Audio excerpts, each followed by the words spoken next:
Odottakaa hetki, tässä on joku juttu nyt.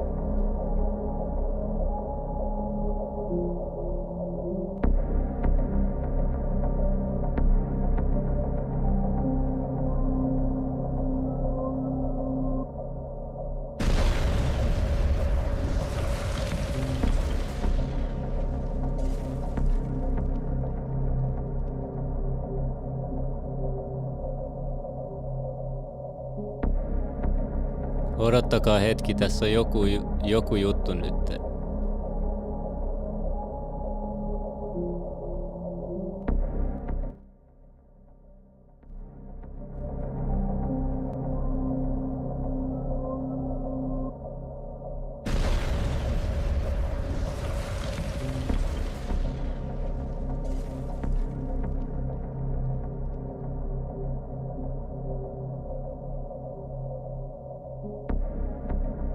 Odottakaa hetki, tässä on joku juttu nyt.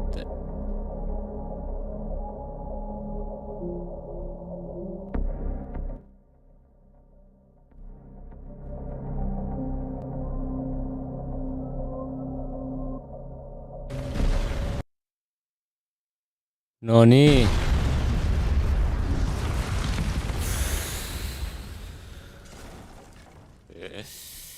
Joo. Pahoittelut, mulla oli jäänyt yksi ylimääräinen video tuohon päälle, tuli tupla soundina. Mut kaiken saa anteeksi toivottavasti.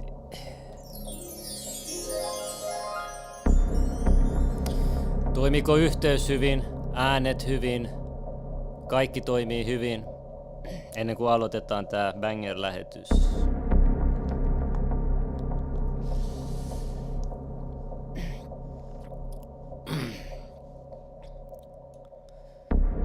Ihan ensimmäiseksi haluan pahoitella sitä, että ei pystynyt heti pitää tätä lähetystä. Tämä lähetys on joutunut siirtymään ainakin viikon verran. Ja moni ehti jo suuttukin tuolla chatissa, mutta koittakaa ymmärtää, että mä en voi sille mitään, jos on kipeänä eikä ole täysissä voimissa, niin ei siinä ole mitään järkeä pitää lähetystä. Ja tosiaan nyt on lomat on pidetty. Mulla oli tuossa pari tuntia aikaisemmin pidin puheen tuolla VVD-tapahtumassa. Ja nyt mä pidän tämän Salaliitto-lähetyksen, joka on seisonut tässä yli viikon. Ja sitten huomenna Leveli live kanssa tulee takaisin. Joten nyt homma lähtee käyntiin. Ja nimenomaan hyvä kannattaa odottaa. Ja sitten seuraava asia, mitä mulla on tiedotettavana, on, että laittakaa yläpeukkua tähän lähetykseen. Saa nähdä, tapahtuuko mitään, pysyykö live pystyssä. Nyt ei striimata missään muualla kuin vaan YouTube Exclusive. Täällä Salaliitto-lähetys. Pitäisikö pajauttaa pienet, kun salaliittojaksokin edes, bro? Totta kai taas salaliittojakso monen kuukauden jälkeen, ja näitä salaliittoja on monta, näitä yli 200 salaliittoa nyt on tässä lähetyksessä käsiteltävänä. Ja se mikä on valitettavaa on se, että ei läheskään näitä kaikkea pystytä syventyä melkein ollenkaan. Muutama voidaan syventyä, muutama juttu, mutta se tärkein juttu on kuitenkin se, että te voitte itse, tässä on kaikki lähteet, te voitte itse sitten katsoa kokonaan joku video, mikä teitä tässä kiinnostaa. Mutta olkaa silmä, mieli hereillä, alitajunta hereillä, nyt mennään salaliittojuttuihin. Ja tuossa just friendin kanssa ennen tätä lähetystä just funtsittiin, että mikä niissä salaliitoissa meitä kiehtoo. Se on salassa. Se on syvällistä. Siinä on mystiikkaa. Ja tietenkin siinä on totuutta monessa.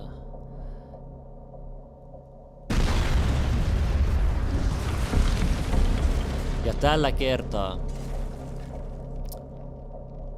me aloitetaan ei niin, että aikaisemmat jaksot, että mennään sekalaisista jutuista ja sitten kun jengi tulee lisää, niin mennään syvimpiin juttuihin, vaan tällä kertaa kokeillaan tehdä se toistepäin. Mennään suoraan asiaan, ne jotka tulee tähän jälkilähetyksessä, niin ne saa hyvät setit tuohon alkuun ja sitten illan mennessä eteenpäin mennään sitten pienemmillä salaliitoilla eteenpäin. Mutta ei muuta kuin pistetään homma käyntiin ja tässä lähetyksessä mennään myös, pohditaan vähän myös henkisiä juttuja myös. Ja meillä on vielä luvassa sellaisiakin videoita ja salaliittoja, mitä on piilotettuna netissä kokonaan. Mä löysin mun vanhalla käyttäjällä yli 10 vuotta vanhoja videoita, jotka on piilotettuna, missä mä oon ottanut talteen jotain juttuja, mitä ei enää löydy netistä. Netistäkin on tehty vaikeasti löydettäväksi yhtään mitään. Kokeilkaa hakukoneesta etsiä oikeasti jotain sillä hakusanalla, mitä te muistatte.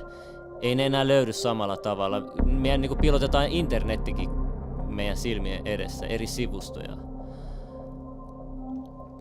Mutta me voidaan aloittaa tää lähetys. Ja ennen sitä mä haluan myös sanoa, että tärkeintä on keskittymiskyky. Toivon, että teillä on hyvä keskittymiskyky sisäistää asiat, mitä seuraavaksi esitetään. Ja siitä puheen ollen, kun me aloitetaan salaliittojakso, me katsotaan tämmöinen video, joka herättää teidät siihen, että älkää koko ajan olko keskittymättä asioihin. I dare you to watch this entire video. I dare you to watch this entire video. No skipping ahead, no pausing, no opening another tab and letting this play in the background. It's difficult for you, isn't it? You're becoming bored. Your brain is beginning to itch inside your skull, begging for a morsel of distraction from the internet. And you're holding it together for now, but the truth is, you're frightened. It's been so long since you've tried to focus like this that you don't know if you can do it anymore. There's no joke, no prize. There's just you and this video. Either you watch it, or you don't. I dare you to watch it. But the obstacles are mounting. That was an email. That was a new post on Instagram. That was a celebrity who just died on Twitter. Maybe it was Shaq. Everyone's tweeting about Shaq's death, and you are missing it. Are you comfortable with that?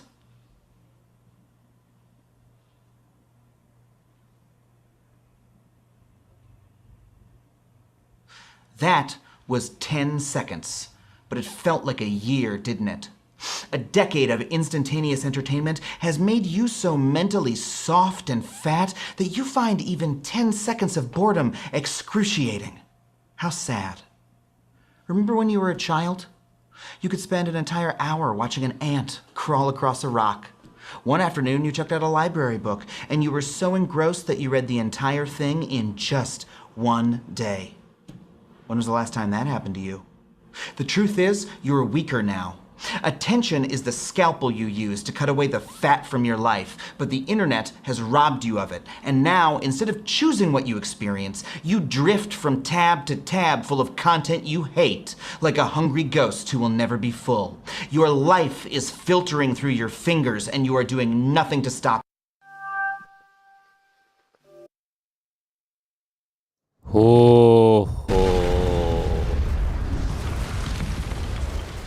Ja toi video oli tehty vielä ennen kuin TikTok oli olemassa, kelatkaa sitä.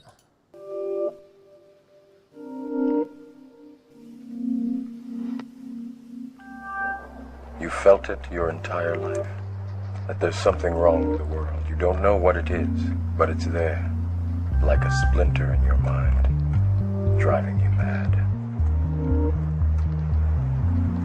Do you know what I'm talking about? The Matrix. The Matrix is everywhere. It is all around us. Even now, in this very room. You can see it when you look out your window, or when you turn on your television. You can feel it when you go to work, when you go to church, when you pay your taxes. It is the world that has been pulled over your eyes to blind you from the truth. What truth? That you are a slave, Neo. Like everyone else, you were born into bondage. Born into a prison that you cannot smell or taste or touch. A prison for your mind.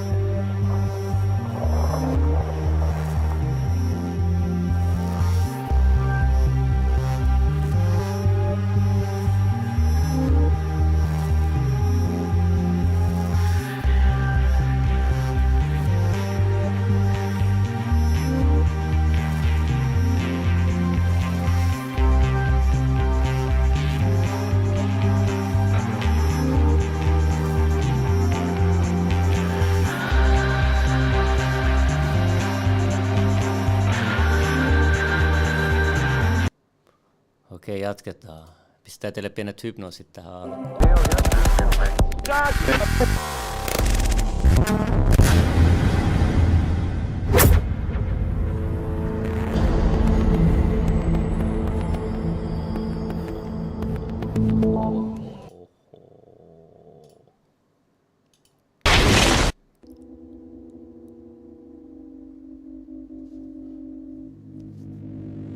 Across the world, we see evidence of early civilizations' obsession with what they believed were off-world influences. From the Nazca lines in South America to the pyramids of Egypt, we see artifacts, testament to early man's obsession with off-world manipulators. Every ancient culture believed they were communicating with men from the sky. Ezekiel with spinning wheels of fire landing and creatures with blue space helmets approaching Ezekiel and giving him a drug to take, and then he has wild hallucinations. Evolutionary scientists never believed for a minute that life simply started on its own. That evolution is not some random, slow system developing by chance, but is actually directed by off-world seeders, terraformers, creators of worlds. Even the discoverer of DNA, Francis Crick, promotes the idea that life was seeded on this planet in what he calls directed panspermia.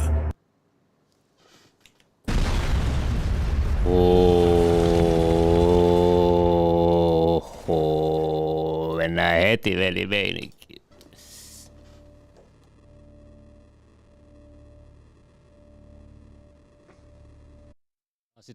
Tämä on sitten salainen video mun Illuminati-kerhosta. Mä kotiin tän teiltä.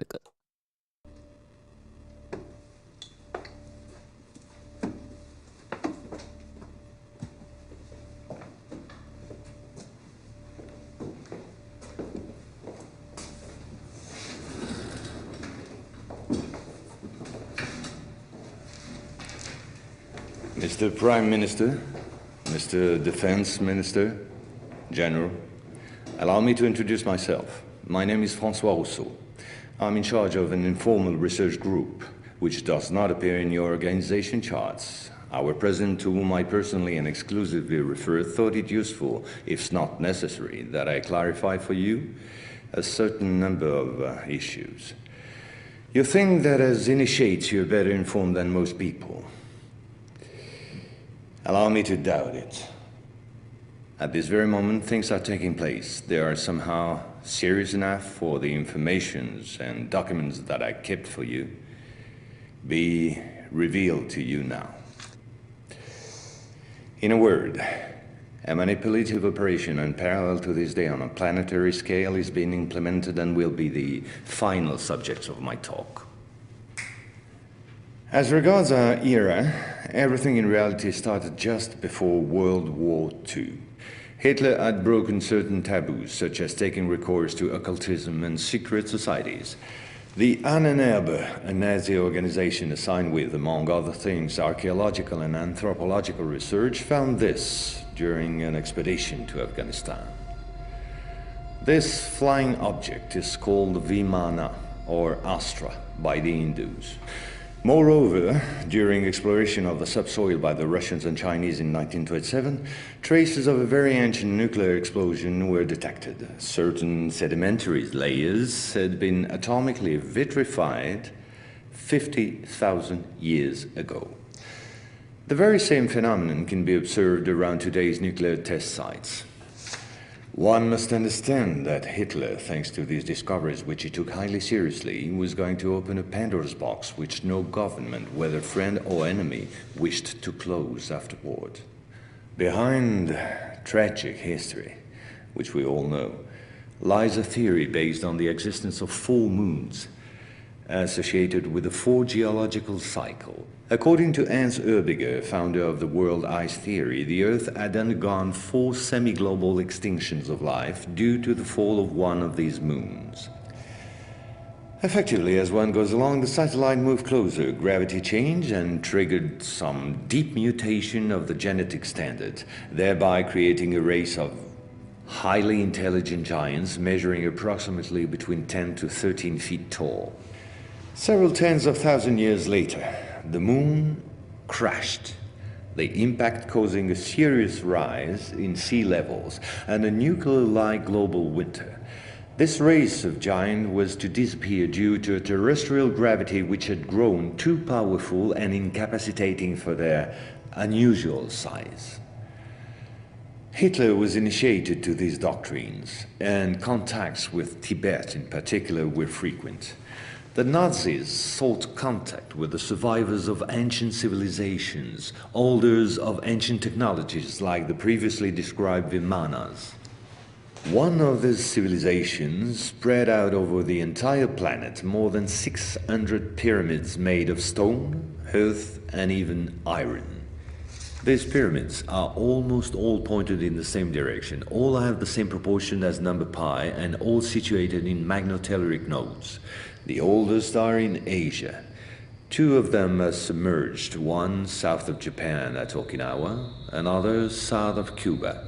These 2 were built about 12,000 years ago.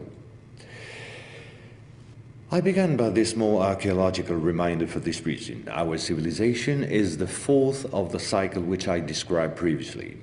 Yes, I know that might well hurt our pride. We're neither the first nor the last. One must understand that the study and understanding of several recovered prototypes were the absolute priority to ensure Nazis' domination over the skies. The Allies, in parallel, focused on mastering atom and creating the first nuclear bombs. These secret bases were the center of all research supervised by the Nazis. In one of these bases worked Victor Schauberger, father of the Nazis' UFOs. Schauberger headed the Real Society in charge of anti-gravitational research. He died in 1958 in Texas, while working under protection of the United States on the improvement of his own flying saucers, which have since become American. You will quickly understand that 70% of unexplained aerial phenomena are human in origin and in no way extraterrestrial. Once World War II was over and Nazi technology had been systematically plundered by both Americans and Russians, the first challenge was to carry on and even complete the Nazis' research in great secrecy. The program, called Project Rainbow, especially known for the Philadelphia experiment, was the immediate proof. Mathematician von Neumann, who collaborated with Albert Einstein and Nikola Tesla on behalf of the Navy, succeeded in accidentally teleporting a Cannon-class destroyer escort, the USS Eldridge. These photos, supplied by Morris K. Jessup before his suspicious death, are rare testimonies for this unique experiment. In the same time, the first Indo-Aryan technology prototype trials did not go by unnoticed. The military had come up with a more efficient parade than secrecy. At about the same period, Kenneth Arnold, US Air Force pilot and CIA agent, launched the greatest operation in manipulation ever concerning the existence of UFOs. Making people believe they didn't exist was not the right solution and clearly insufficient. Discrediting enemies and frightening the population by systematic misinformation proved far more efficient. UFOs and parahuman belong henceforth to the movies, television, and collective paranoia, and not to the realm of scientists, as it should have been the case. In May 1947, the American Secret Services discovered the existence of an ancient terrestrial UFO secretly recovered by the Russians, which had crashed into the Altai Mountains along their border with Mongolia. Tension between the two blocs immediately rose a serious notch. The discovery was spectacular, and so not to lose face, the Pentagon, in tandem with the CIA, decided to tell lies and imagine a huge bluff to convince both the Russians and the world at large that they too recovered a UFO in Roswell in July 1947. Of course, it wasn't true, but the bluff worked all the same. In February 1949, just after the so-called Roswell incident, an UFO was photographed and filmed in Antarctica. It was the first photo of this type of a cigar-shaped object. Other appearances were then to follow in one another by cyclic waves. At the same moment, the Apollo program, headed by Werner von Braun, was in full swing, and Dr. Braun in no way favorably welcomed the demand for paranormal experiments, which nevertheless took place during certain Apollo missions. This is the last known experiment on psychic and telepathic amplification, as well as detection of psytron particles emitted by the Yogi towards the Apollo capsule. But these tests were all eclipsed by the systematic appearance of unidentified objects around orbital flights and the discovery of traces of civilization on the moon.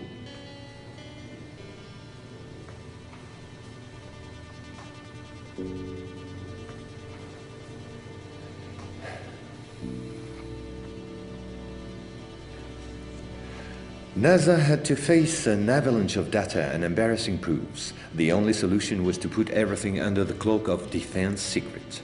In 1971, the Jason Directive set up a special retouching service whose purpose was to erase all signs of civilizations or ruins on the moon, especially in those photos intended for the general public. Okei, mä en tiedä veli, nyt tää meni.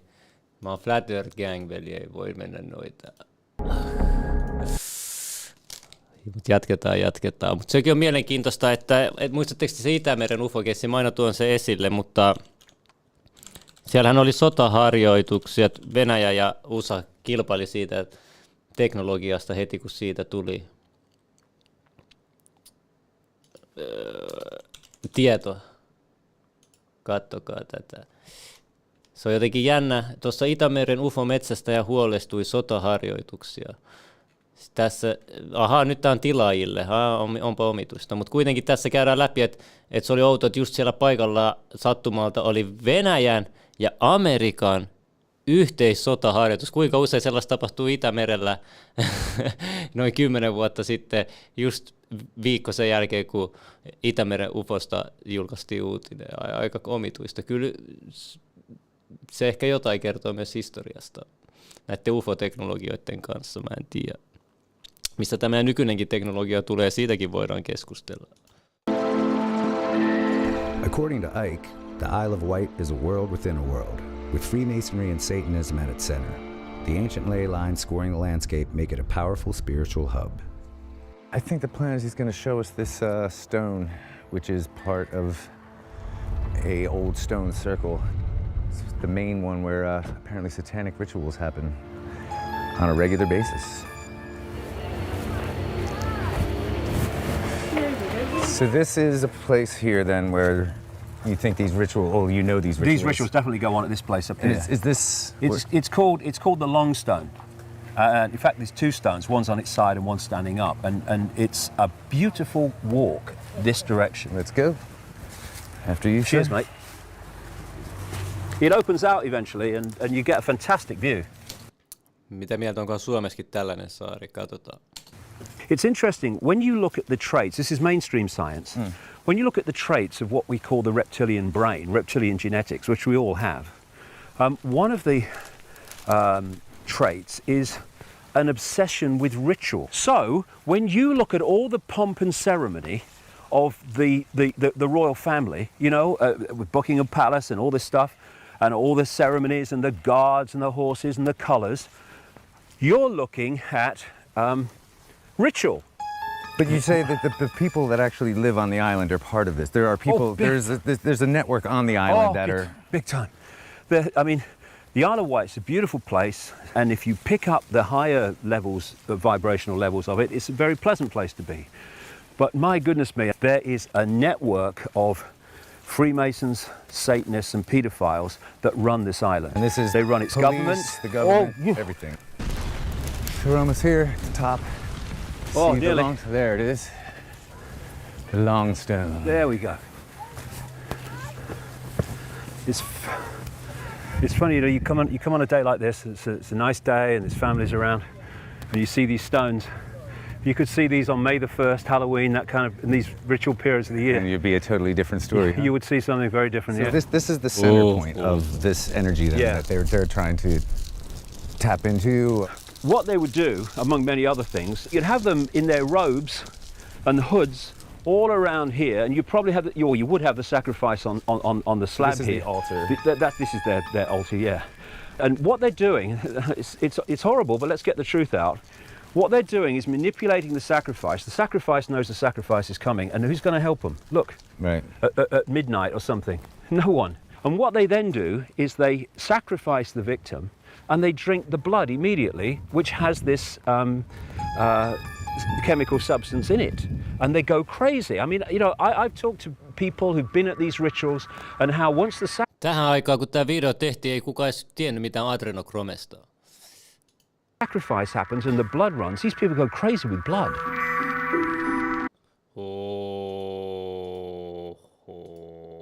Katsotaan.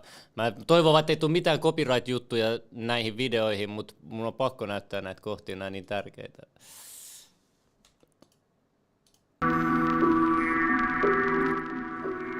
There was a man called Stanley Kubrick, the great filmmaker. I think I've heard of him. Stanley Kubrick was an insider, and he wanted to expose it. And his last movie was called Eyes Wide Shut. I've seen it.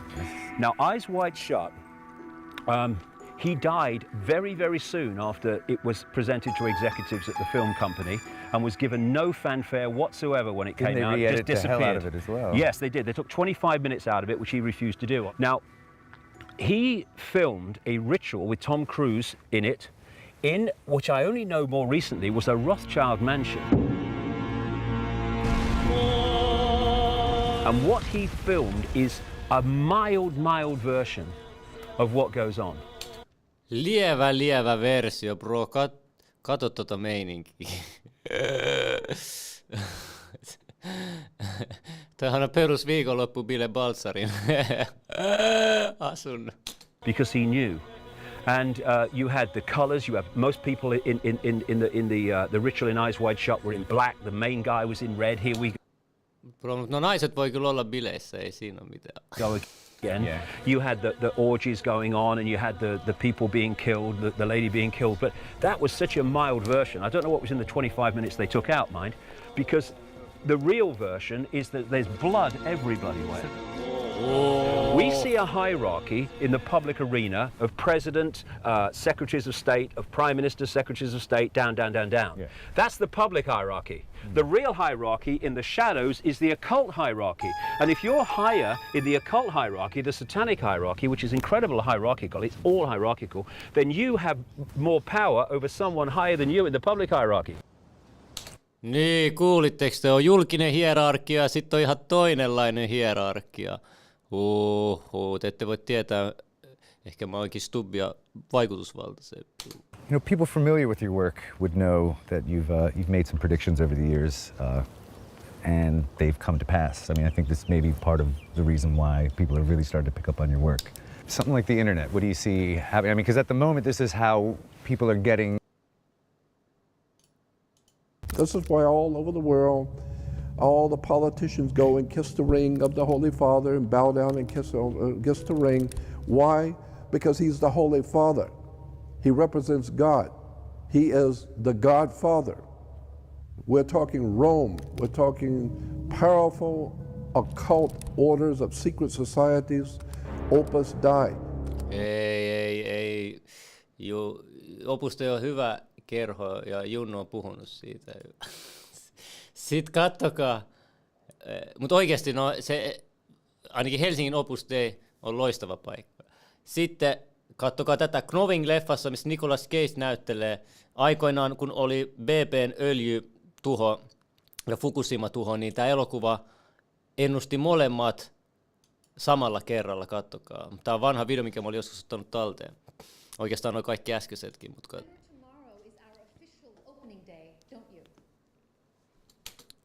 Ekana tuossa kellossa on 11.11.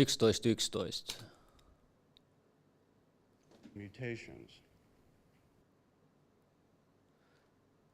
Ja tossakin kello näyttää 11.11. Ei ole enää sattumaa.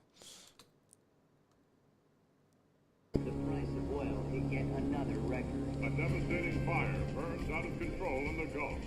That story leads our headlines to the top of the hour. Plus our latest breaking news at midnight on October 15th. 81. 81 Japanin maakoodi.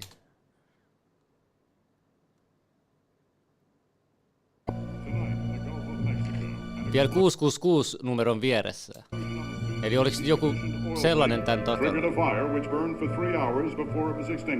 Drew Griffin in for Rick Sanchez. Let's get right to the breaking news, which is not good at the Gulf of Mexico. The oil rig that... Kato, vuosto elokuvan jälkeen tapahtui just tolleen, kun tuossa elokuvan uutisessa tapahtuu. Kattokaa. Triggered a fire which burned for 3 hours before it was extinguished. Drew Griffin in for Rick Sanchez. Let's get right to the breaking news, which is not good at the Gulf of Mexico. The oil rig that exploded. This incredible video. That oil rig has now sunk. 8,000 barrels of oil leaking per day. The Coast Guard's still searching for 11 missing people. Sieltä on 11 missing people. Don't yet know the exact cause of the explosion, but believe a malfunction in the cooling system may have been at fault. Ja sitten on Japanin cooling reaction malfunctionas kanssa. Ja tuossa vielä muuten sanottiin, että lot of radiation still leaking. Mutta joo, kaikki sattumaa. Sitten täällä on vähän symboliikkaa, esoteria juttuja, katsotaan.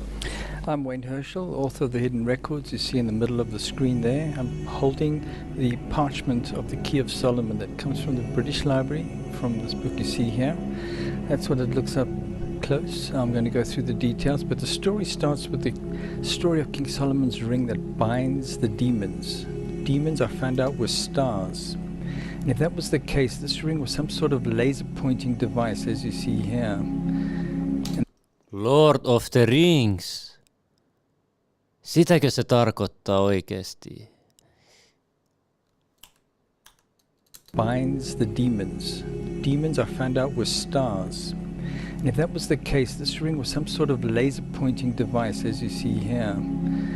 And this is his key, Orion, the constellation. Follow the line of Orion's belt. He would show to his people through the bullseye, through to the ancestor star, right next to the Pleiades. Now, I think the Pleiades was celebrated as the seven light celebration of the sky.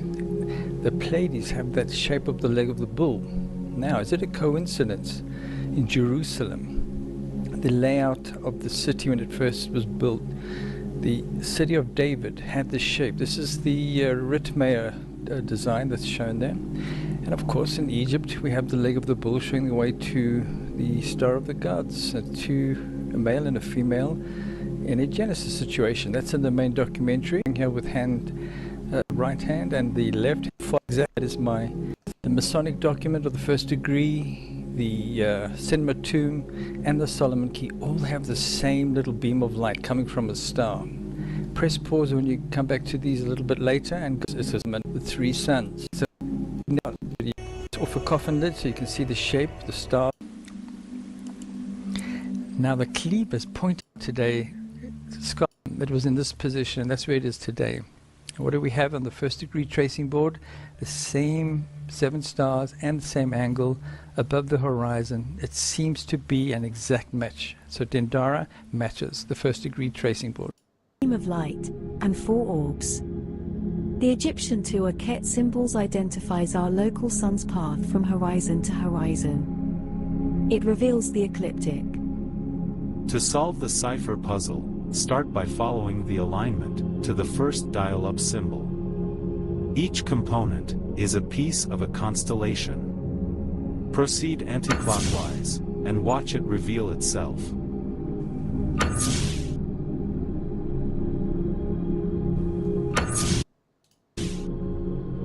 Se tulee tähän, katsokaa. Wow.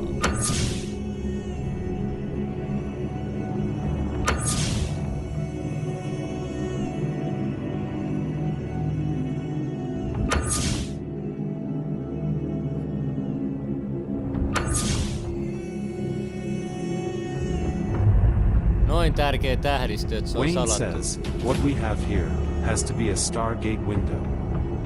It shows the correct star cluster orientation above the eastern horizon of a very old Pleiades. Once with 8 stars, an X-ray nebula today replaces the perished one. The ecliptic is a match, where the X marks the spot sun star is found. Nyt päästään numerologiaan, bro. Kattokaa tätä äijää, älkää aliarvioiko tuota äijää, vaan tuon kyltin takia, mikä silloin tuossa kädessä. Kuunnelkaa, mitä tää selittää. Oletteko te valmiita? Sais vielä jotenkin isoksi tän. At all. Yes, Chloe. 20 years ago, I told people not to take a vaccination. Yeah. I didn't know one was coming, but I told them why. You know why? There's a verse in the Bible. You heard that 666 is in the Bible? Yes, of course. Everybody knows, but nobody knows what this verse says. It tells us the number of his name, and then wisdom says the person with understanding would count the number. So it's calculating the number of names. That's a Hebrew practice called gematria. Yep. The crazy thing is, we asked artificial intelligence, what's the odds of English and the odds of gematria having the same value? It was 1 in 10,000. So is that a sign to use English? We used English. And when we used English, a crazy thing happened. Artificial intelligence said that chances of these 5 adding to the same number was 900 million to 1. But it happened also with the rest. The whole gospel. Jesus, Yeshua, Jewish, is the Messiah. His book's the gospel, crucified on the cross, a preacher, spoke in parables. It should look like this, you see? Jordan, basketball, it should be random. Look, it should be random. This is impossible. Revelation 7 verse 1 calls 444 the seal of the living God. Revelation 13:18 told us 666 of the mark of the beast, calculate names to numbers. We used English because the word English and the word gematria have the same number as the Jesus names. Look at the 666 side. Right. Mark of beast, 666. Is witchcraft real? I didn't believe it. 666. This is a mathematical impossibility. Amen. Sorceries, slaughter, The mandatory vaccination is a corrupt slaughter. This is from scripture. That's a scripture word. That's a scripture word. These are all from scripture. The odds on those all adding up, I can show you. We asked ChatGPT. It's like you got a better chance of getting struck by lightning. So 20 years ago, I told people that this verse was warning us about vaccination, and then sure enough, and guess what the word mandatory is up to? 666 also. So this is great evidence, and I'll explain why. Someone can come to me right now and say, my favorite question as an atheist, I used to tell Christians, there's 100 gods. Why should I choose Jesus? How do I know Buddha's not correct? Allah, there's many gods. Krishna, I got the answer to that now. If we were in a courtroom and you had a baby and 100 people said, I'm the father, how would the judge know who to pick who the father was? He would say, take a DNA test. And when the DNA test came in, he would believe it. You know why? A DNA test is just a mathematical probability. If you have a baby and my DNA matches, there's a 900 million to 1 chance that I'm the father. So when that mathematical probability evidence comes in, everything else goes out the window. We got the mathematical evidence on our side. We got the DNA test evidence on our side. And that's why Jesus is the one that you should pick over others. They're real. Okei, mennään liian pitkälle tuossa. Sitten bro, täällä Jenkes on tää Skinwalker Ranch. Kuunnelkaa näitä tarinoita. Tää on oikein Historia Channel. Se on copyrightien kanssa tosi ärsyttävä, joten mä en voi nyt näyttää niin isoja pätkiä kerrallaan. Mä laitan se jopa tälleen näin. Investigator who goes back to the Sherman days here at Skinwalker. In the early 90s, before Robert Bigelow owned Skinwalker Ranch, it was owned by the Sherman family. They experienced everything from UFO sightings to cattle mutilations. They were terrorized. The strange phenomena led the Shermans to call in Chris O'Brien. Kattokaa mitä tää sanoo, tää tilalla asuva tuolla. Tää on hullu juttu. Almost imperceptible. No niin, nyt kuunnelkaa tää. Ranch house, okay, the center points of her experience. All right, good luck, fellas. Kato, tuossa on vielä toi CIA-mieskin mukana. Yeah. Thank you. We'll see you guys in a bit. Paul sits down with the ranch owner to hear her account of the phenomena she experienced. Melinda, thank you so much for being here. I think just tell us the story of you and your husband and your home and what the two of you experienced there. I moved in with him in 2005. He owned a ranch. He had cattle. But I think after about the third night that I lived there, we got abducted the first 3 päivän jälkeen jo se siepattiin ensimmäisen kerran. time. And within just a few days of you moving to the ranch, you experienced an abduction. Yeah. What do you mean by abduction? So at the beginning of every abduction, outside the windows, the area gets flooded with bright white light. And we hear a very almost imperceptible hum. You can feel the magnetism. You could feel that resistance. When we wake up the next morning, we feel hungover, foggy in the head, very tired, sore in all sorts of different parts of our body. What do you think is happening? I believe we were taken onto a ship and that we were being medically examined and studied. Afterwards, he said, stuff like this happens on the ranch. My husband and I always said, there's got to be a portal here, there's got to be a vortex here. Okei, tässä vaiheessa että joku voi sanoa, että tämä nyt selittää tällaista muuta, mutta katsokaa, kun tämä menee pidemmälle. Something. Did you feel you were in danger? Oh, yeah. Every moment. When did you leave the ranch? First, my dog died, and then a few months later, our horse died. 2 months later, my husband died. A month later, my cat died. And a month after that, my other dog died. And Bro, mitä hittoa? the moment I finished burying that dog, I called my son and said, come get me. I ran for my life. You ran to escape? Yeah. So you lost, it sounds... Everybody. I couldn't live there. It was uninhabitable. Why do you think that all happened? Do you blame that on I blame it on a demon. I call it a demon. Oh, Demonit. This is all connected to these negative energies on the ranch. Yeah. I think a lot of people might hear this and think, wow, this is really out there. I don't believe this. What would you say to people who are skeptical? I absolutely don't care. I'm not trying to convince anybody of anything. People are going to think what they're going to think. Why are you coming forward now? I know we're protecting your identity. Why are you choosing to speak publicly about this now? I know what's going on in layman's terms. I would love to know what's going on in scientific terms about what's been happening on my ranch. Now that Chris has given...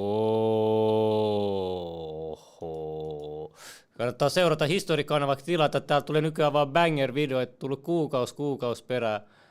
Bro, nää tekee vielä duunia. Nää vielä palkannut ton CIA-agentin niitten ohjelmaa. Täällä on hullu juttu.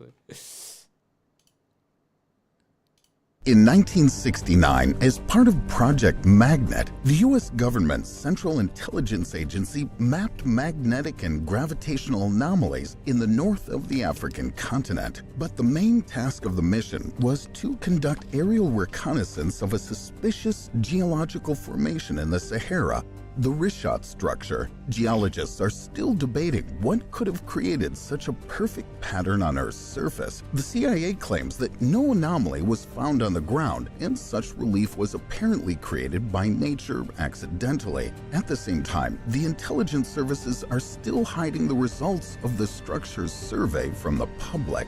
So why did the CIA classify what was found under the Sahara Desert? Oho, ei ole aikaa tohonkaan valitettavasti perehtyä seuraavaan. So this castle was called Raseburg or Rasepuri. Ra is because this is where the king and the queen of Finland. This is the king and the queen of actually the planet. This is where the race of human beings are coming out from. The oldest castle on the planet. This is the oldest castle on the planet, 9,030 years old.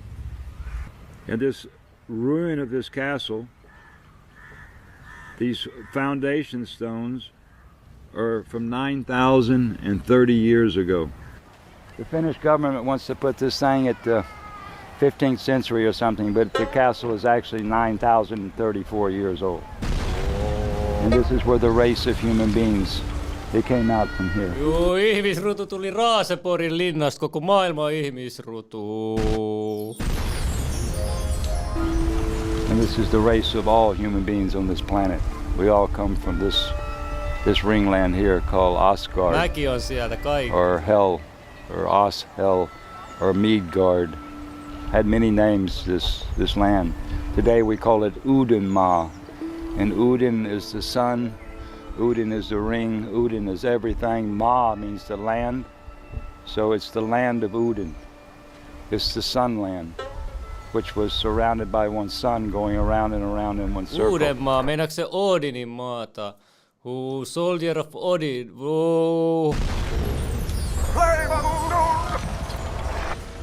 Finally, Gandalf calls the Balrog Flame of Uden.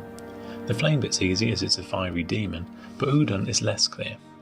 Uden was the place where Morgoth's main fortress was in the north, and was where the Balrogs originally came from. This is what we would call the court of the Aesir. And Aesir are the highest family on the planet. The Ainur then used music to create... Voitte katsoa tää koko dokkari täällä tolla nimellä Hello on Earth Ancient Finnish Wisdom. Ja sitten mähän itse asiassa tein videon tuolta paikan päällä. Mä kävin tsekkaamassa toi paikka.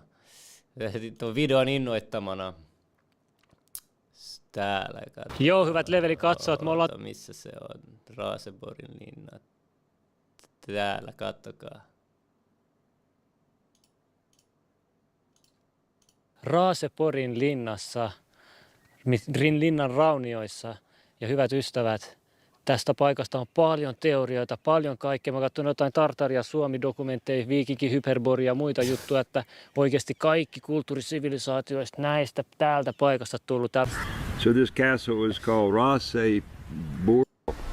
Siis linnan raunioista sen verran. Mä en tiedä yhtään näistä tarinoista ja kaikenlaisia legendoja ja muita liikkuu tästä paikasta. Haluan vaan kommentoida tästä linnan raunioista sen verran, että kattokaa, minkä päälle se on rakennettu. Siis lähes näytä luonnolliselta tämä kallio, minkä päälle tämä linna rauniot on rakennettu. Ja muistakaa, että tämä on vaan raunio. Miettikää, mitä se on oikeasti näyttänyt koko komeudessaan. Ja tämä on varmasti todella energeettinen paikka ja sillä on syy, miksi on tämän päälle juuri rakennettu. Tuli nyt käytyä täälläkin ensimmäistä kertaa. Voin sanoa, että tämä on aivan tosi vaikuttava näky livenä täällä nähdä tämä Raseborgin linna. Ja mä laitan teille linkin siitä dokumentista, mistä mä puhun. Ja ei muuta kuin, tää taitaa olla merkki siitä, että lopetetaan tää tähän. Tässä on joku tällainen, täällä on ollut OG-meininki joskus muinaisaikaa. Bro, jengi on laittanut tästä näin. Käynyt sääliksi sitä, kuka tässä sit ikinä ollutkaan, mutta joo. Ei enää ole tällaisia aikoja kyllä, mutta hienoa, että tällainenkin on säilynyt tässä ja jengi näkee, mikä meininki on ollut joskus. Tästä tosiaan päästään sinne sisälle tonne linnaan, Raseborgin linnaan, mutta nyt on kello ilta ja ei ole pääsylippua. Tokihan me voitaisiin vaan kävellä tuosta tonne teitä varten, mutta me ollaan lainkuuliaisia kansalaisia, niin ei valitettavasti voi. Okei. On Suomella hienoja linnoituksia, ei mitään. Roomassakin on Junnu potipuolella, mutta bro, Iranissa on myös next level, eli kattokaa näitä mestoja, bro. Mä sanon. Tässä voisi jopa Roomakin pistää paremmaksi.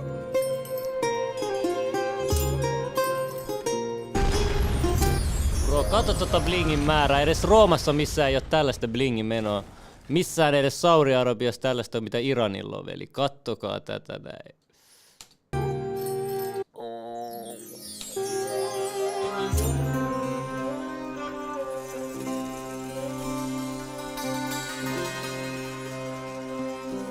Kattokaa tätä LSD-moskeijaakin, kattokaa tää, oottakaa tää, ihan hullu moskeija.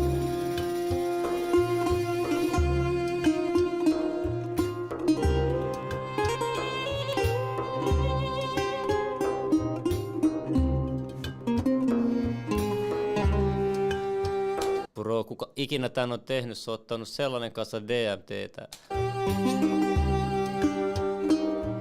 Tähän on DMT-maailma laitettu tuohon näkyviin.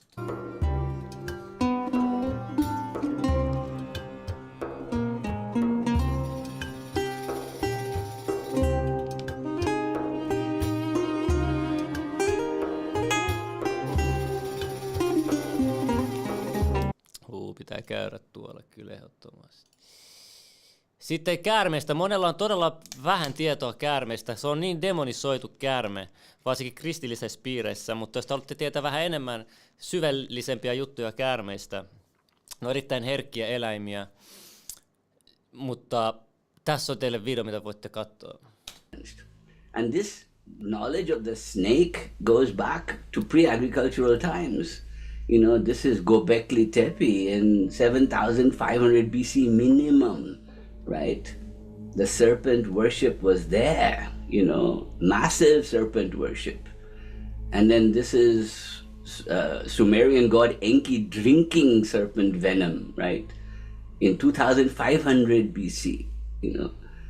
And you can see that the person who is in that state of shamanic bliss is half human, half serpent. Here it's the lower part, sometimes it's the upper part, right? It depends on which one you're waking up. This is the kind of libation cup of Gudea in Sumeria, 2100 BC. Look at that. Kundalini Shakti meeting in the third eye. Yes? This is... kolmas silmä mainittu. Käärmeen myrkkyhän on siitä erikoinen, että se voi joko tappaa, mutta se voi myös parantaa ja nuorentaa niin sun ihoa että sun ikää. Very ancient knowledge of trance states. This is Egypt, power worship in Egypt, 2000 BC, no? The worshipping of the cobra. Why were we worshipping the cobra? Why? You know, this is the why. This is Europe, in Aylesbury, at least Stonehenge times, 1500 BC. An entire structure built on the journey through a serpent journey. You have to follow a serpent path to get through the awakening, and you drink a drink when you go in there, and you come out of it awakened. That's the whole principle. This is exactly the same as you see later in India. In India, at the same time, of the churning of the Milky Ocean, of the Samudra Manthan, through the serpent taking you to the higher states of consciousness. This fundamental thesis of all the cultures we see. This is in Hermetic culture, the Ouroboros, the snake eating the dragon's tail, right? That means the dragon is the cosmic serpent and the snake is the inner serpent. And you have to eat yourself in order to awaken. And sinun on syötävä itsesi herätäksesi. Become alive, Tullaksesi elämään. Powerful stuff. And this goes right into the Bible again with Jacob's ladder. Mulle tämä itse asiassa kuvastaa, että sä syöt sen, tuhoat sen sun oman egon. Sä teet ego itsemurhan. Powerful. Christianity come and kills the dragon and suppresses. Nyt kattokaa mikä plot twist tässä tarinassa on, kattokaa. Yeah? Powerful stuff. And this goes right into the Bible again with Jacob's ladder. 9 steps, 33 spinal cord, the whole thing. It's always climbing up. And what does Christianity do? Christianity come and kills the dragon and suppresses it. So Michael, the angel, came to control the dragon, right? And what's the dragon? Kundalini inside you. Do not let it wake up. No, it's very bad, very bad. It's Lucifer, it's bad, right? Don't wake it up. Don't wake it up. It is the serpent of the Garden of Eden that teaches you things you don't want to know. You don't want to know this stuff, right? And this is from the Mundanum. This is pure Hermetic principle. Look at it. The golden linga egg at the bottom of your spine with the 3.5 coil serpent around, right? And actually either drinking it or having it bite you over and over again, right? So there are, so why? Why would they do this to themselves? Because the likelihood of dying is very high, right? Because if you get the formula wrong, you're going to die. Experience. This is science lesson. Threshold of death and you come back. It's a very interesting experience. There are 4 chemicals. So tässä mennään sitten syvälle näihin käärmejuttuista. And every year in this period they do a ritual which is done only by women. This is the head priestess of the Nagaraja cult in Kerala. And this is a Nagaraja temple in Kerala near Secret of Shiva's power to you. They're going to whisper in your ear. And they are considered the teacher of Patanjali in yoga. That's how bliss will up those enlightened or awakened, not just kings. But sellaista käärmeanalyysiä. Say you believe in God or you accept God in your life, that's because you are intelligent and you realize that there is only God. There is nothing but God. All things are God. God is energy, frequency, and vibration. Thank you, Tesla. And in that order, energy. The universe is abundant with infinite energy. Energy is number one. Conscious energy. Nothing is not Kuunnelkaa. Tää Tesla, kaikki on energiavärähtelytaajuutta. Te olette kaikki varmaan kuullut sen. Ja se on aina mullekin tullut tässä yli 10 vuoden ajan aina vastaan toi sama termi ja slogani. Mutta sen vaan kuulee sille, joo se on niin ja sit sä et ajattele sen enempää. Mutta sen pitää sisäistää mitä toi tarkoittaa. Toi on se pyhä kolminaisuus oikeesti. Kaikki on värähtely, energiaa ja taajuutta. Ja mitä enemmän saa sitä henkistä tietoa, niin ymmärtää, että se on just tasan tarkalleen niin. Joka kerta se tulee vaan koko ajan se viesti vahvemmaksi ja voimakkaammaksi sun alitajuntaa.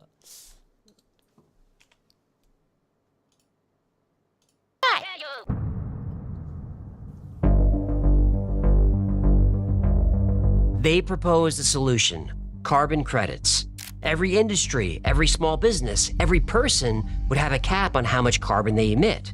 If you go over your limit, you pay a fine, or you buy more carbon credits. Imagine smart meters in every home, Once your credits run out, your heat shuts off. So you freeze or buy more credits. Yeah, buy them from who?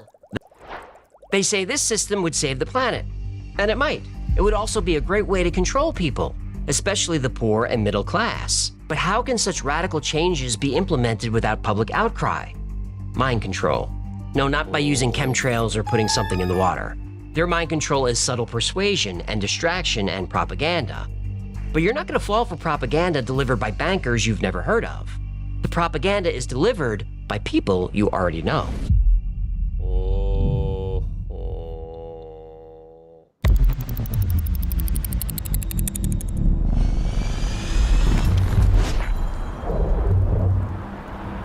Citizens, if you are not chipped, you aren't just hurting yourself, you're hurting everyone around you. It's for your safety.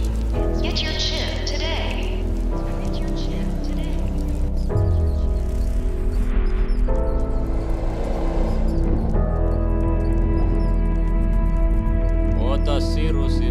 Michael Jansen huddled in his safe house, surrounded by humming servers and dead drops from his network of whistleblowers.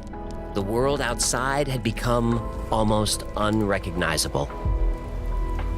The Harmony chip was now everywhere. The unchipped were outcasts. Without the chip, life was difficult.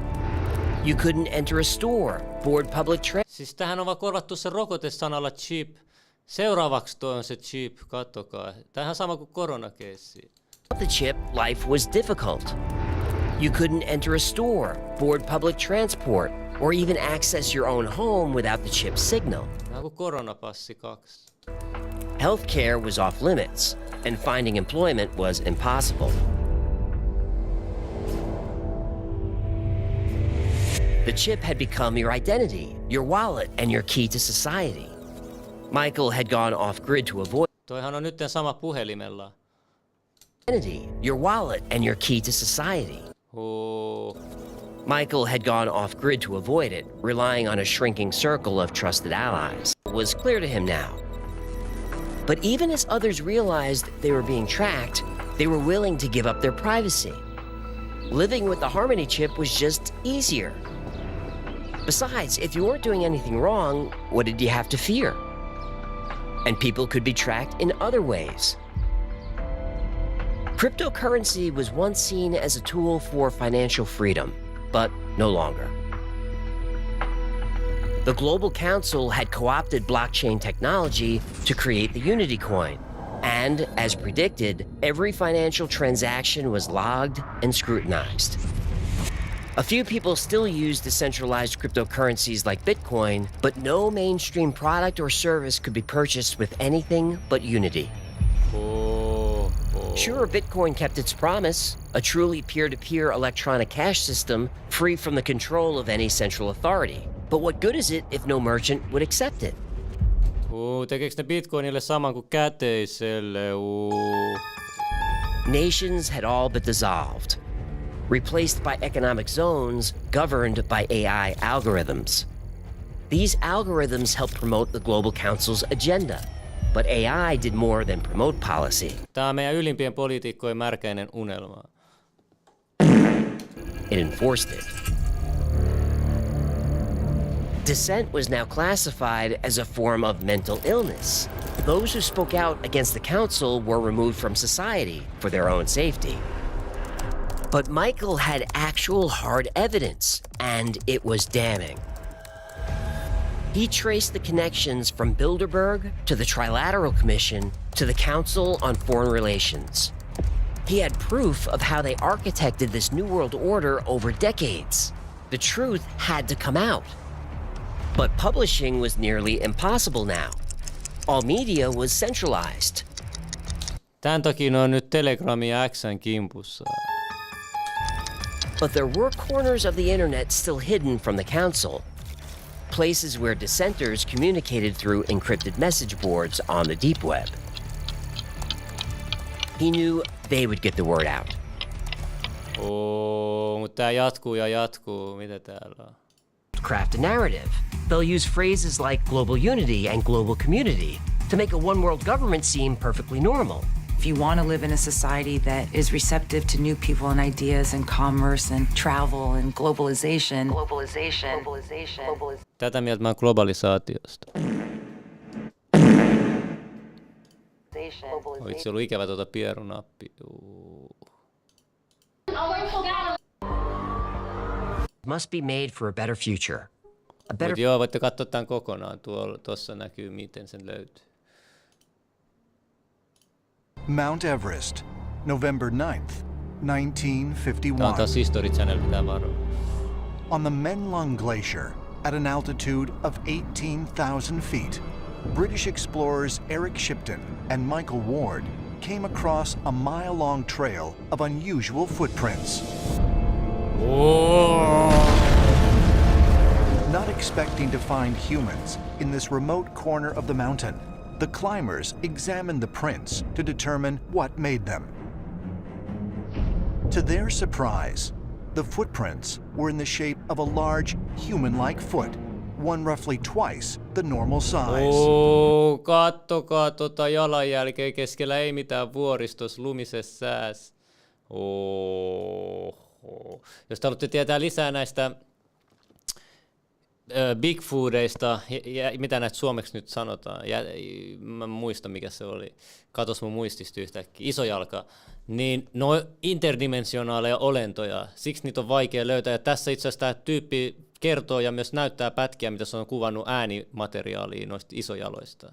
Crazy stuff happened over the years, even to the point where there's been helicopters flying over, Cessna flying over the cottage at one point, and given a drawing. So when you get as close as I have and you start putting this stuff out there,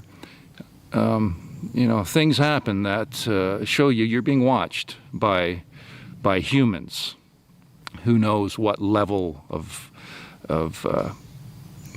power, military, high levels government, who knows? But you're definitely shown that you're watched. So I have no fear. I don't care. They can, whatever, do what they want to do. I speak my truth, and I don't fear any humans' intimidation factors or anything like that. So I'm a very strong-willed individual, and I'm too old for bullshit at this point in my life. I don't embellish, I don't bullshit, and I don't like bullshitters. I tell it like it is. You can go through all my stuff that I've been posting for the last decade and a little longer. Mutta joo, mä en mennä tähän alkupuheeseen, näytän teille vaan pätkä, voitte itse myöhemmin katsoa tää. And that's where it came from. It came from up there. Kind of the light going up there. Or either our bottom stairs. It was like right here. Thank you. Hey Neff, I love you, buddy. Did you hear him? Oh yeah. Mä otan tuossa 17 kohdassa aina. Täällä katsotaan. Nyt te näette Exclusive Aidon isojalan ääni.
Ja. Där går. Där fettar ut. Ja. Oh. Där sätter på.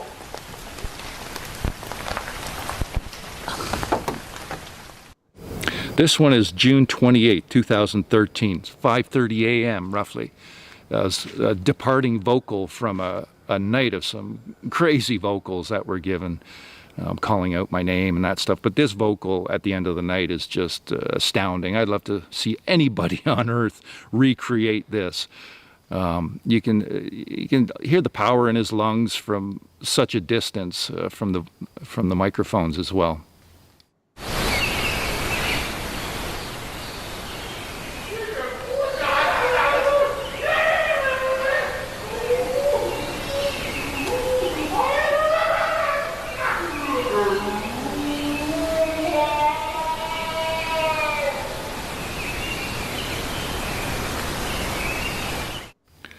This one here is May 10th, 2013. So it was the beginning of May 2013 when they really started letting us hear their voices. The very, very beginning. This was the second weekend after.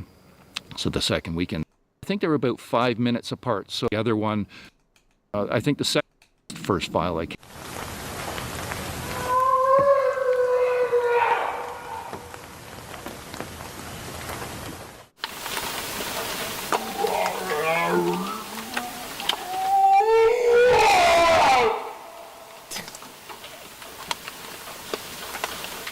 So this one is from May 3rd.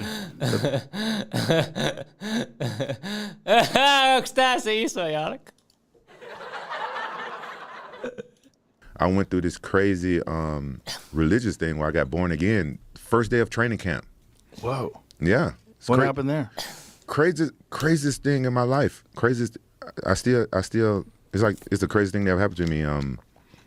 You know, back then I was a single parent. I had got custody of my son. He was 3 years old, and just overnight I was dead. And I'm trying to fight in Japan and everything. And I don't. And after that Rona fight, and like I was saying, I had got real famous in Japan, and then I was going out partying a lot and drinking, and I never became an alcoholic because I don't like alcoholics and stuff like that because my dad used to be one. I always drink socially, but then I started craving alcohol.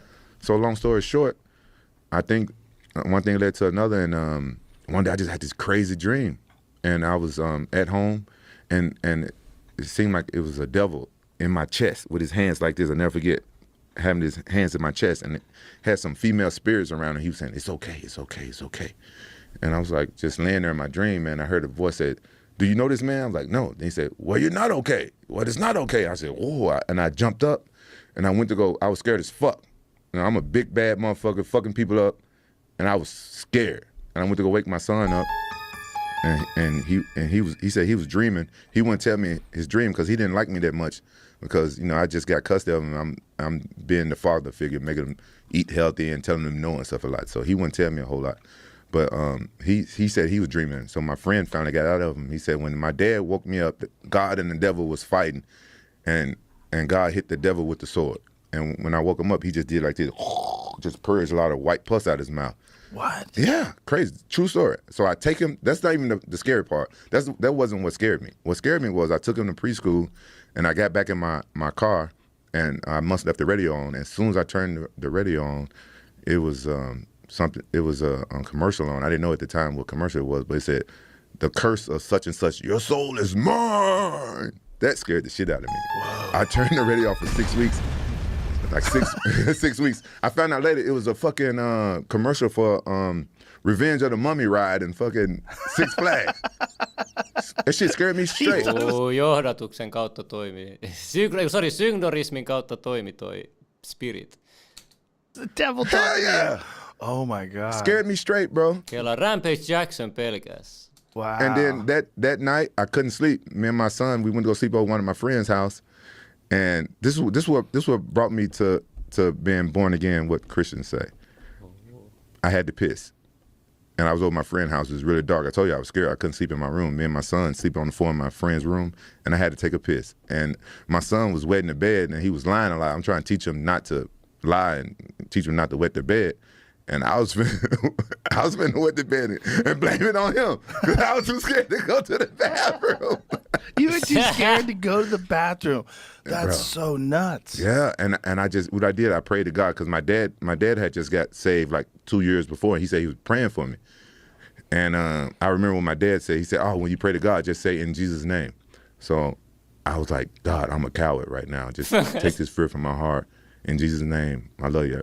Amen. And within 2 minutes, I was laughing and crying at the same time. And I received the Holy Ghost Spirit. And I wasn't afraid. I went to go use the restroom. My eyes were different. Everything was different, right? Wow. That's the first day of training camp for Vanderlei, the second fight. And then, so I'm training for Vanderlei. My coach thought I was crazy. He brought a preacher in. He thought I lost my mind, thought I was crazy. Because, you know, I'm totally, you know how I was back then. I was saying a whole bunch of crazy shit, doing a whole bunch of crazy shit. And in the beginning, I didn't cuss anymore. It just changed me right away.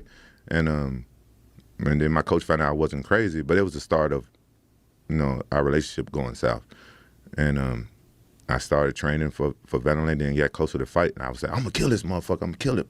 And I'm thinking in my mind, like, I'm Christian now, I can't be thinking like that. It's the most confusing part of my life, man. Oh, hullu story. No mennään näihin henkisiin juttuihin vähän tässä samaan. Hi, I'm Hans Wilhelm. Did you know that there are multitudes of souls in the astral realms trying to influence us and use us for their own goals? Have you ever wondered why powerful politicians and others who create havoc in this world never seem to encounter their own karma and instead continue living in extreme comfort and luxury? Well, the spiritual world has given us a very clear answer to this. Imagine a human being who becomes deeply obsessed with an idea, a concept, or desire, be it religious, political, scientific, or otherwise, and may even become a successful leader in their field. When this person dies, their obsession or passion doesn't die with them. Instead, it can propel their soul toward other souls in the astral worlds who share the same obsession and beliefs, as everything in the spiritual spheres operates on the law of attraction, like attracts like. Now the soul is surrounded by like-minded souls, which we can call special interest groups.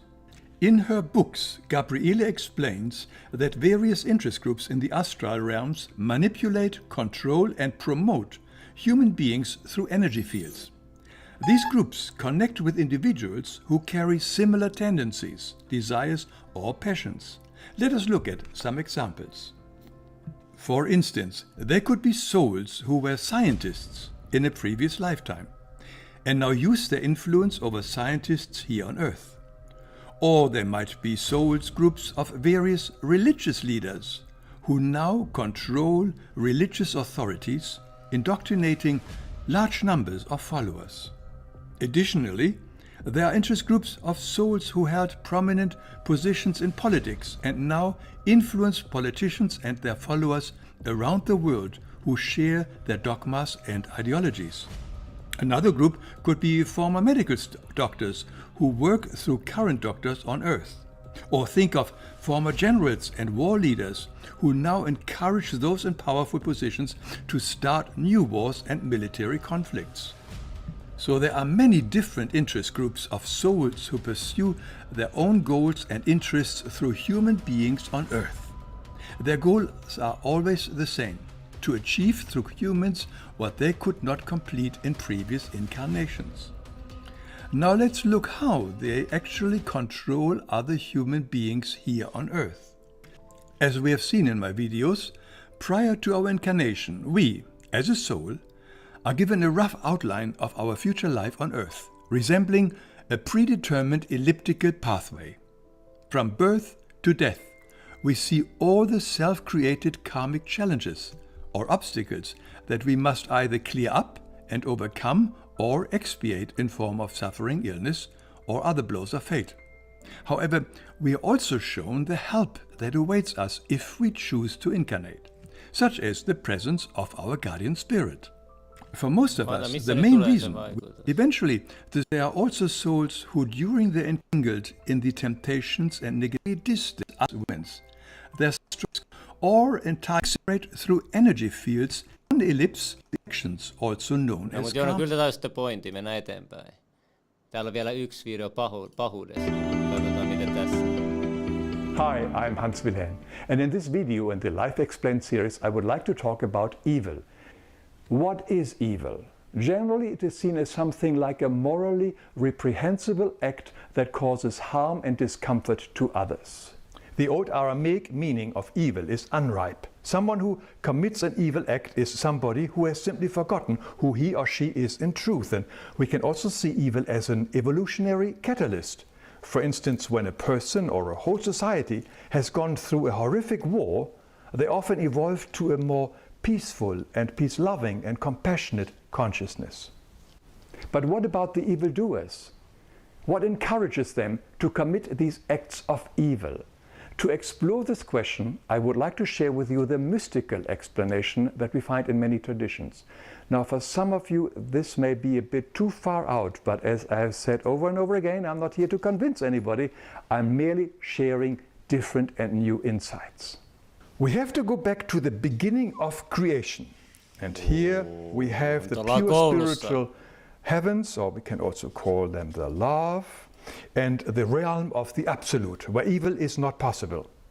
The mystics tell us that at one point, some spiritual beings, or we can all call them angels, had the thought and the desire to be like God, and their goal was to undo creation and create their own new universe where they would be God. These thoughts and desires were contrary to love. They were of lower and different frequency, which catapulted these beings away from the frequency of love and pure heaven. In the Judeo-Christian teachings, this event is called the fall, and the leader of these beings was called Lucifer, the light bringer. Over eons of times, these beings lost most of their life energy and fell deeper and deeper and further away from the pure heavens. Many of them fell into physicality, the realm of contrast and duality, which is the realm of light and shadow and good and evil, of which planet Earth is one of these worlds. Some of these fallen entities have not given up the original desire to undo God's creation and have become very powerful beings and very destructive beings. And in many cultures they are called demons, evil spirits, grays, and so on. And most of them have resisted to be incarnated into an actual physical body here on Earth. Now, the reason why they don't want to incarnate as human beings is because they would enter the wheel of reincarnation. That would mean that they would be reaping and harvesting all the horrors and negative seeds that they have sown. And here is the fascinating fact. Through the fall, these demonic beings have lost most of their own life energy potential, but they need a certain amount of energy to maintain their spiritual status and avoid incarnating into a human body. So they have to get it from somewhere. And from whom do they get it? Right, from us human beings. It is this intense negative energy, also called low energy or louche energy of mankind, that these entities feed on. This intense energy is created through our negative actions like fears, wars, hatred, fights, stress, and so on. And to get this energy from us, these demonic forces feed us with thoughts and beliefs of fear, hostility, confrontation, negativity, war, conflict, and so on. And on some level, we all have these thoughts, but their intensity gets inflamed and energized by these demonic forces, so that we eventually act upon them, and by doing so, we are generating that negative louche energy, which is food for the demonic entities. There's a Mites täällä tapahtuu? Katsotaan. clarity. Oota, tää itse asiassa menee paremmaksi, katsotaan. Of fear, hostility, confrontation, negativity, war, conflict, and so on. And on some level, we all have these thoughts, but their intensity gets inflamed and energized by these demonic forces, so that we eventually act upon them, and by doing so, we are generating that negative loose energy. Entities firstly fog our clarity and memory and make us susceptible to negative thoughts and beliefs. And then these thoughts and beliefs are injected into our consciousness by those beings. Now can we see why we always had wars and destructions in this world? These are artificially induced conditions to supply these energy foods for the demonic forces. Any fight to death struggle releases this energy in great abundance. The most efficient way for these demonic forces is to start with the leaders of a group, of a nation or a religion. These leaders then begin to promote injected beliefs of specialness and separation, and when more and more of their followers join their leaders' thinking and belief, it is only a matter of time when physical war against others will erupt. If you want to know more about it, I suggest you see my video, Why Do We Kill? Siksikö sitä sisällissotaa halutaan niin kovasti kaikkialle? Now we can look at a map of the Middle East with a much deeper understanding. According to the mystics, all these flashpoints and wars are nothing but a feeding ground for these negative entities. Now we also understand why evildoers feel so righteous in their actions. Take for instance a suicide bomber who kills himself and many others. Most of us might call that act as evil. But from the perspective and the twisted mind of the suicide bomber, his or her act is morally justified and even divine. We have the same contradiction with people like Hitler, Stalin or Mao, who have tortured and killed millions because they strongly believed that they were doing the right thing in their own mind. Or think of all the horrors like beheadings, rape and torture that are done by many followers of ISIS and similar religious-inspired movements in the Middle East. They all believe that their actions are pleasing their God. Well, the Christian church is no different. They had the Inquisition, where countless people were tortured and killed in the name of God. But not only political or religious leaders can be manipulated. Mystics believe that anybody who harbors negative thoughts or beliefs can easily fall prey to these demonic forces. Any argument or struggle between two people generates this loose energy, which is just a perfect food for these invisible bystanders.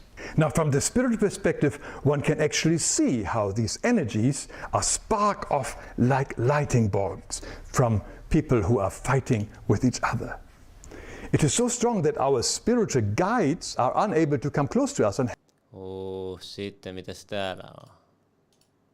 Is not the only holy book that the Bible is not the only holy book that describes riches beyond compare. Two Hindu texts tell the story of incredible fortunes created by a magical gem. You don't have to mine the treasure or trade for it. It's magically created, as if from thin air, by an artifact known as the Siamantica gem. Bro, ihan hullu. Tämä jalokivi on nykyään brittien kuningattaren kruunussa, mutta koska se edellinen kuningatar kuoli pari vuotta sitten ja tätä mystistä, voimakasta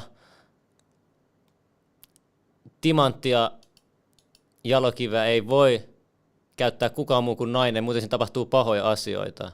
Niin edes nyt tämä nykyinen kuningas ei käytä sitä. Victoria, this gem then passes into the crown jewels collection, where it's added to a crown that is worn by the Queen Mother, mother of Elizabeth II. To this day, the diamond is only allowed to be worn by female members of the royal family. This seems related to the superstition that the... Ja tuo on varastettu Intiasta ja siitäkin on hullu historia, miten se päätyy hallitsijat toiselle ja tapahtuu kaikkea epäonnea. Suosittelen katsoa, että tässä historian kanavan video ei pysty näyttämään kokonaan.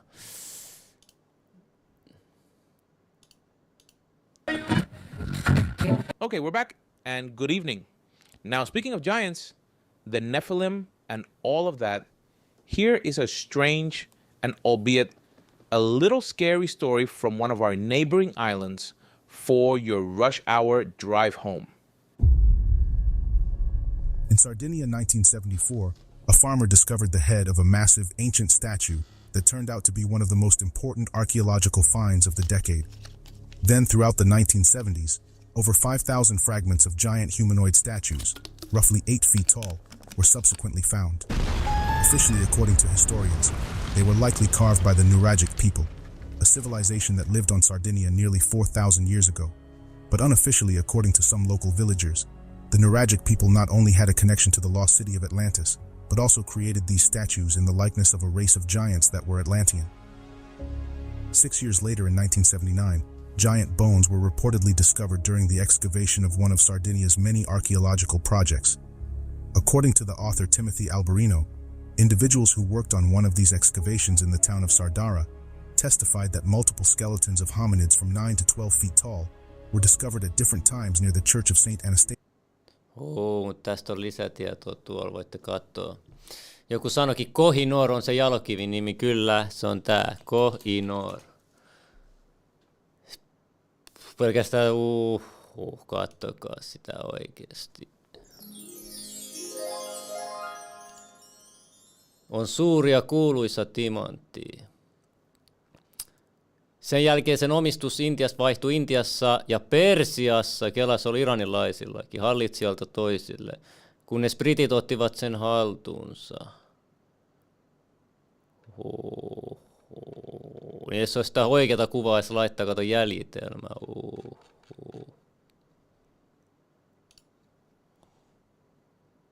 In this case, I was like, I think this is a definition of a demon. Like, this person is possessed and is no longer in control of what they would normally do. Witchcraft has taken society by storm. But what if I told you that it's not just tapping into the spiritual world? What if I told you it's something much worse? Most recently.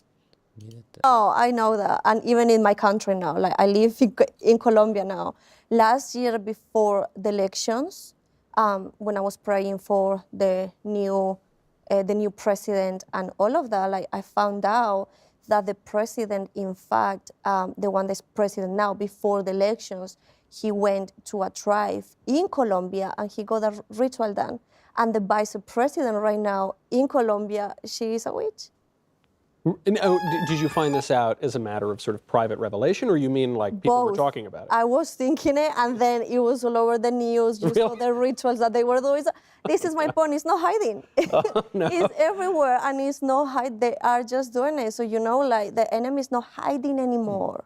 The enemy is out there. You see movies, TVs, music. Recently we saw this concert, Travis Scott. Yeah. That was a huge ritual. But that ritual, I mean, the stage looked like something out of Hieronymus Bosch. That was a portal. Because it looked like a devil's mouth or something, and people were so that wasn't just a coincidence. Because they tried to poo-poo all the criticism, and they said no, it was just provocative imagery. But people that people like me that we come from that, we knew that was a whole ritual right there, because I believe he got the power through Satanism and through this type of things. So for him to go to the next level, you have to do something. You have to do some sort of sacrifice.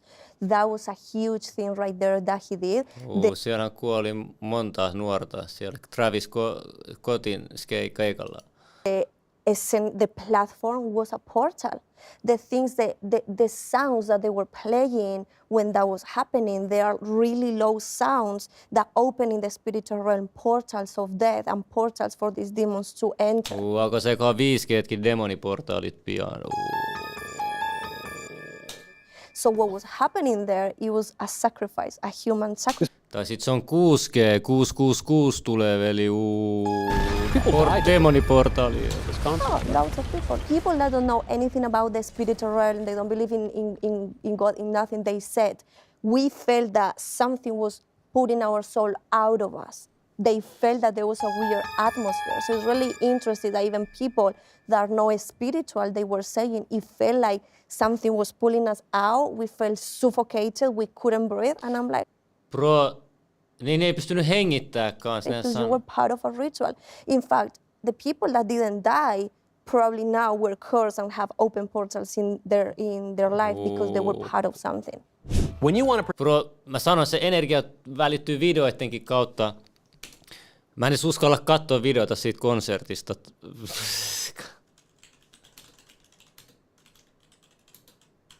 Älkää oikeasti kattoko. Onko tässä edes mitään videopätkiä olemassa? Mä en tiedä, älkää kattoko, kun mä oon vaan utelias. Ei pysty kattoo, tuolta katon nyt, ei tuolla ole mitään portaalia, näettekö te? It's not yet known what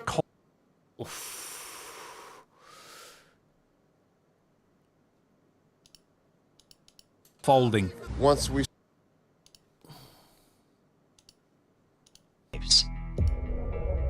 Brainwaves, also known as neural oscillations, are patterns of electrical activity in the brain. These waves have different frequencies that correspond to different mental states. Beta waves for active problem solving, alpha waves for relaxation, and so on.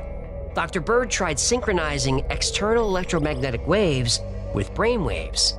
He believed he could influence specific thoughts and emotions by matching the frequency and ramping up the power. It worked. He discovered he could sync with an animal's brainwaves and trigger the release of behavior-regulating chemicals. Meitä voi manipuloida meidän tietämättä.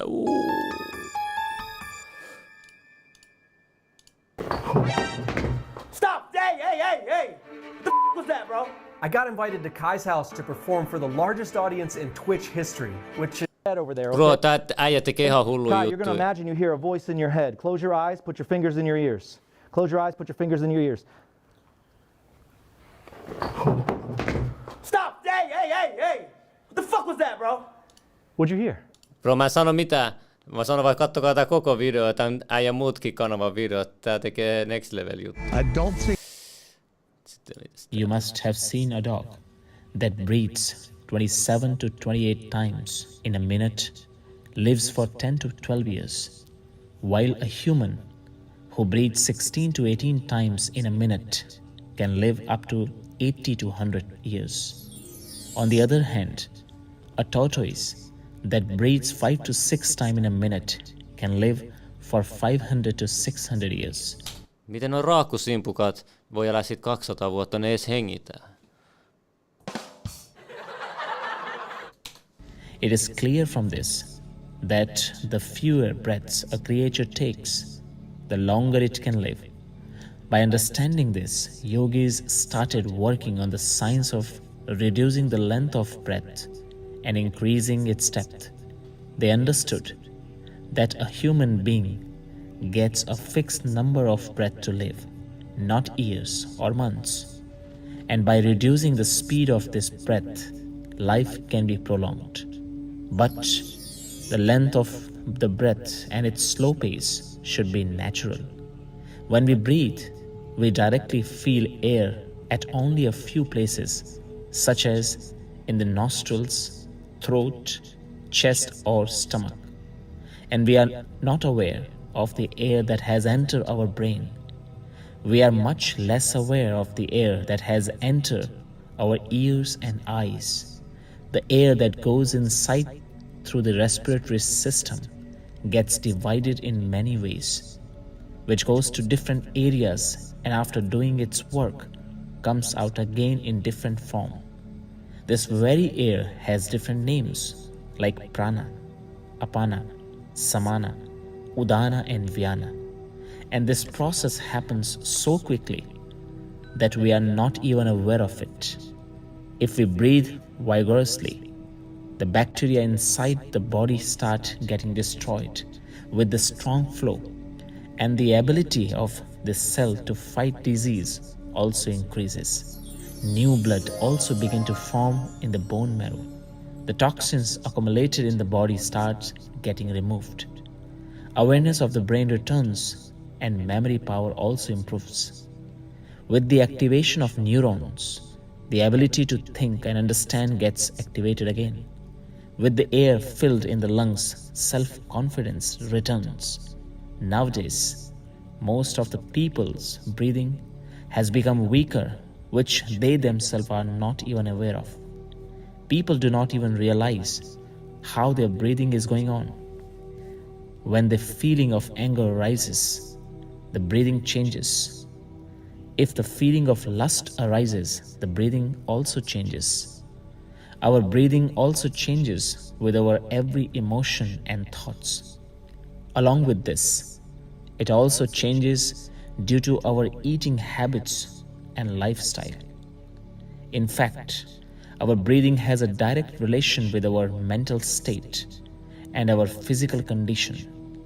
And the science of yoga itself. Mutta tästä olette tietää lisää hengityksestä, niin täällä voitte katsoa tosta. Ja nyt mennään vähän näihin Yogi-juttuihin. Supernatural powers. Katsotaan mitä.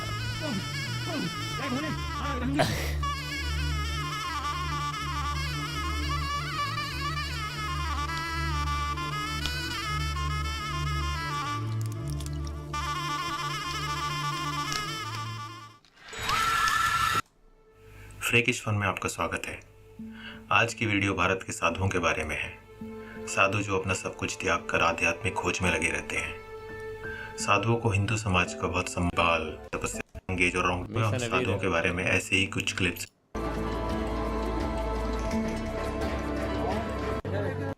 की भी एक normal average. इनका नाम अमर भारती है। 1970 तक इनकी जिंदगी भी एक नॉर्मल एवरेज इंडियन की तरह थी। ये शादीशुदा थे, इनके 3 बच्चे थे और एक बैंक में काम करते थे। लेकिन फिर एक दिन इन्होंने डिसाइड किया कि अपना सब कुछ छोड़कर संन्यास लेंगे और साथ ही इन्होंने डिसाइड किया कि अपने हाथ को हमेशा ऊपर रखेंगे और कभी नीचे नहीं करेंगे। और जैसा कि आप देख सकते हैं, इन्होंने अपने प्रॉमिस को बरकरार रखा। 50 साल से भी ज़्यादा समय तक इन्होंने अपने हाथ को ऊपर रखा है। शुरुआत में इन्हें काफ़ी दर्द होता था, लेकिन शायद वो दर्द इनकी डेडिकेशन से ज़्यादा नहीं था। कुछ समय बाद इन्हें अपने हाथ में कुछ भी फील होना बंद हो गया और अब ये शायद चाह कर भी अपने हाथ को नीचे नहीं कर सकते। मेडिकली अगर अब इन्होंने अपने हाथ को नीचे करने की कोशिश की। अगली क्लिप्स कुछ ऐसे साधुओं के बारे में है जो बर्फ से ढकी पहाड़ियों में रहते हैं और ऐसा लगता है जैसे सर्दी का या बर्फ का उनमें रहने के बिना कपड़ों के रहना। देखिए रोंगटे खड़े कर देने वाले सके। हरिओम हरिओम जय भोलेनाथ जय भोले ओम ओम जय भोले ओम हर हर गंगे हर हर Mahadev Om Om. Oota, missä se yksi on?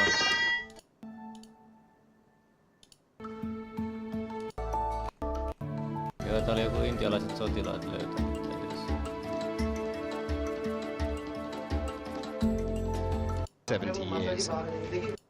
जहां इन्हें कई दिनों तक सीसीटीवी कैमरे की नजर में रखा गया और लास्ट में डॉक्टरों ने भी ये माना कि ये सच में एक चमत्कार ही है।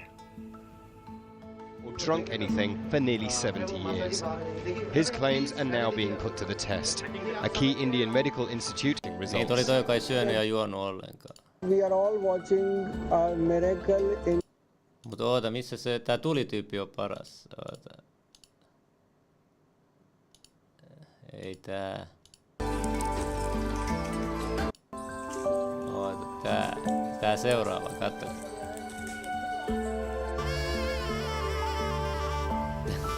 लेकिन सबसे ज्यादा अचंभित करने वाले ये फायर योगी हैं, जो कि हवन कुंड पर खुद ही लेट जाते हैं। इन फायर योगी का नाम राम भाव है। इनके मुताबिक एक स्पेशल ब्रीदिंग टेक्निक से फायर के साथ यूनियन कर लेते हैं और उसके बाद फायर उनकी बॉडी को कोई नुकसान नहीं पहुंचाती है। देखिए उनके ऊपर बनी डॉक्यूमेंट्री के कुछ हिस्से।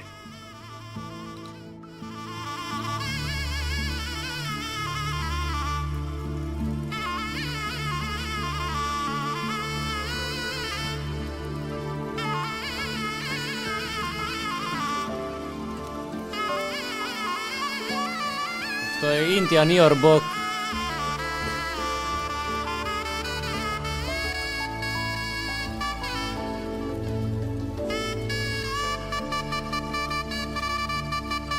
Älkää kokeilko tätä kotona.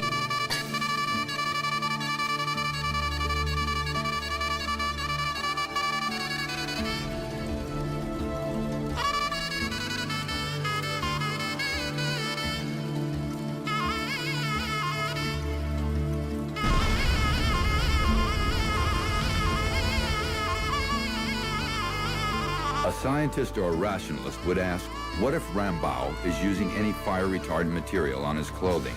Ei demonit paivat tätä ukkoa, jos tuonkin kestää. What must have been his body temperature? What is the temperature inside the fireplace? We will find out later.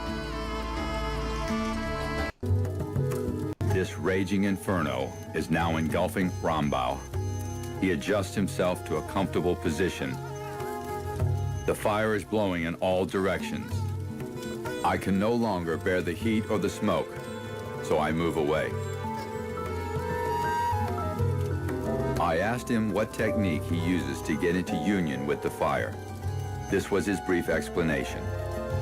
I internally magnify the fire several 100,000 times, and there comes a point where I get linked and united with the magnified fire.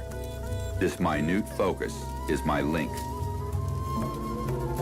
Siinä se paljasti salaisuuden, miten se tekee tuo. It is hard to notice his technique because it appears so effortless. Later on, it became apparent to me that he never tries to hide any information. In a typical landmark style of Indian yogis, I would get a small piece of the puzzle every time I talked to him. Then I would carefully reconstruct everything he had said to me, and a few days later, I would verify the facts. Rambao has entered an altered state. His head is bulged and features appear stiff.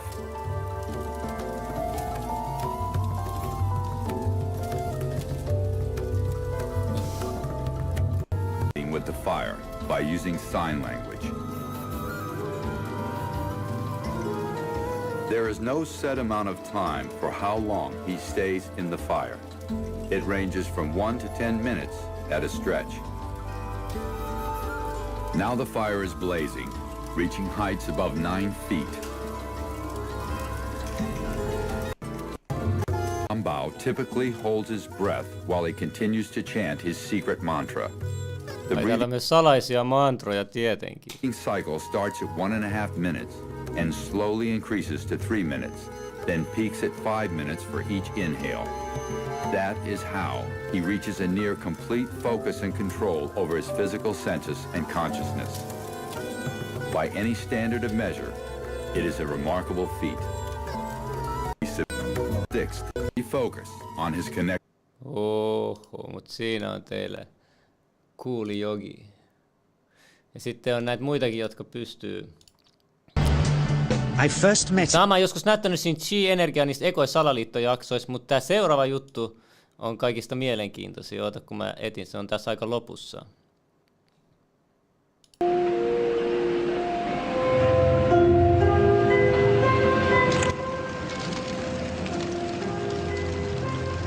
Kattokaa tää loppu, oota, missä se on. When he heard we'd shown this footage in public, he was very upset and refused all our future efforts to contact him again. There's some tricky setup of his arm, and now they're on the right settings, but the needle still isn't moving. DJ says it isn't electricity, it's chi. It's 1, 2, up. I feel it in my whole body. I feel it at 3, 0.3. I feel it in my legs. Shit. But suspecting there's some tricky setup on his premises they can't find, they insist we all go to a randomly chosen hotel room several miles away to see if he can light a light bulb with his fingers. It doesn't ground on the wall. So Greg holds and grounds one wire, while DJ pumps chi through the other. The bulbs are LEDs, light-emitting diodes, which ignite in different colors according to the intensity of current. Yes. On, off, on. Brilliant. Oh, you're blinking. Things were going well. DJ was enjoying it too, until he invited us all out to lunch at his local, where he tried to push a chopstick through the table. Se aikoo työntää syömäpuikon pöydän läpi. He couldn't get it through the formica surface, so he came up through an inch of wood from underneath.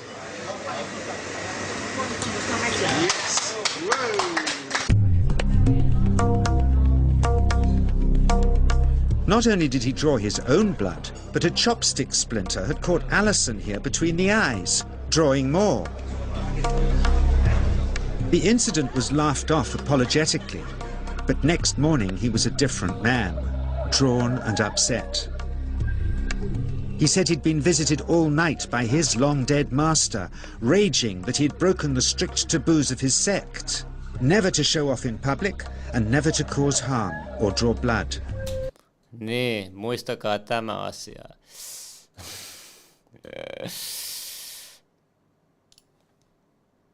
He felt deeply chastised.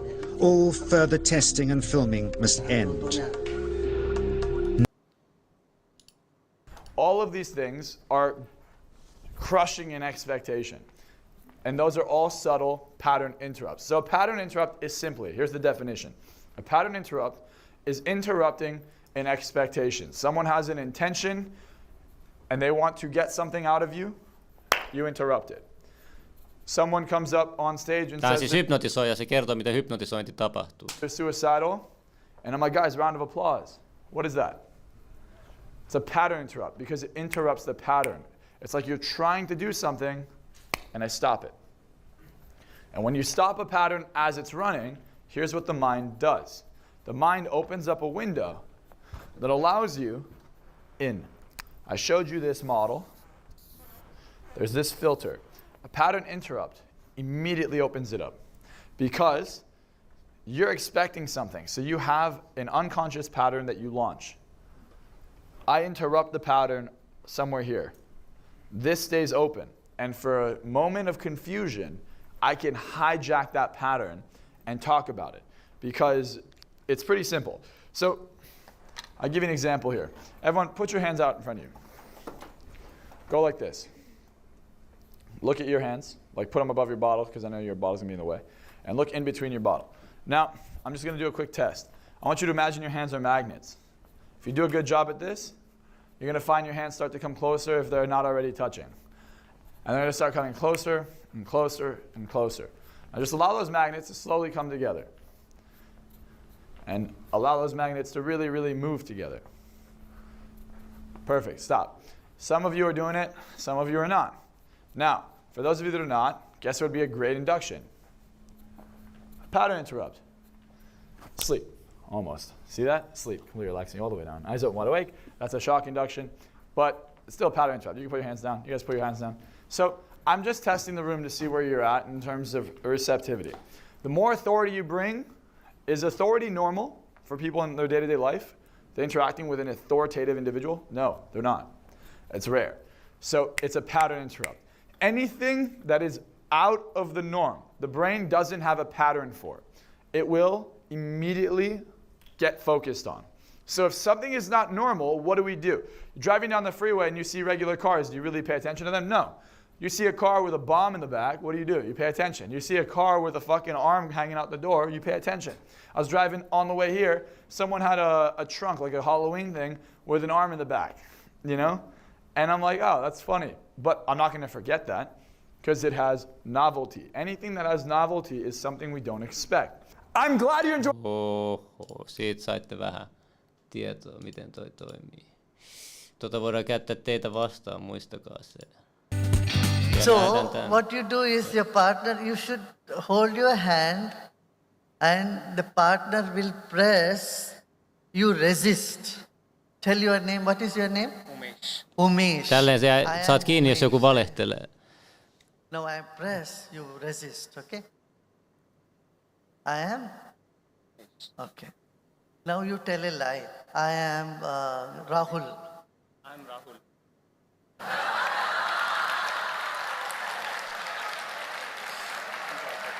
Okay. The Egyptian and Tibetan Books of the Dead are two ancient and enlightening tomes revealing the complex afterlife beliefs of two fascinating religions. The Egyptian Book of the Dead, also known as the Book of Coming Forth by Day, originally was not a book at all, but rather a collection of hieroglyphics carved or painted on pyramid walls. Siinä vielä teille. Kattokaa nyt säähavaintopallovideo. Niin litteä kuin olla ja voi.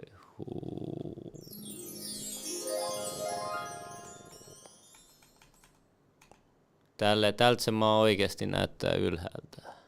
Noin lähellä aurinkoa.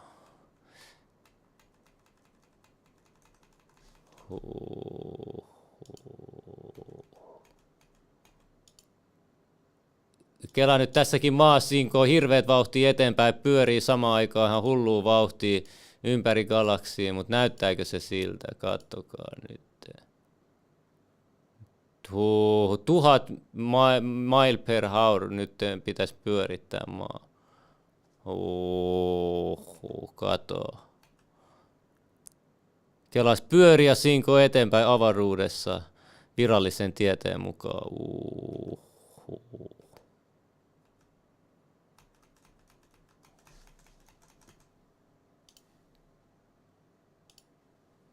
Is that sooner or later we all are going to go through it. If you have taken a human body, just like all of us, we are going to die. And every day time is ticking. The fact is, the greatest or the most prominent factor that is constantly bothering us is the fear of death or the fear of being lonely. But the fact is, in this reality, when you are born alone, and when you will die alone. Let's understand the meaning of death. Let's decode what happens before death, after death, and the process of death itself.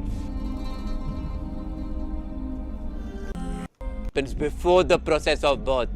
Similarly, we are unaware of the process, what happens after death. It's a very fascinating thought.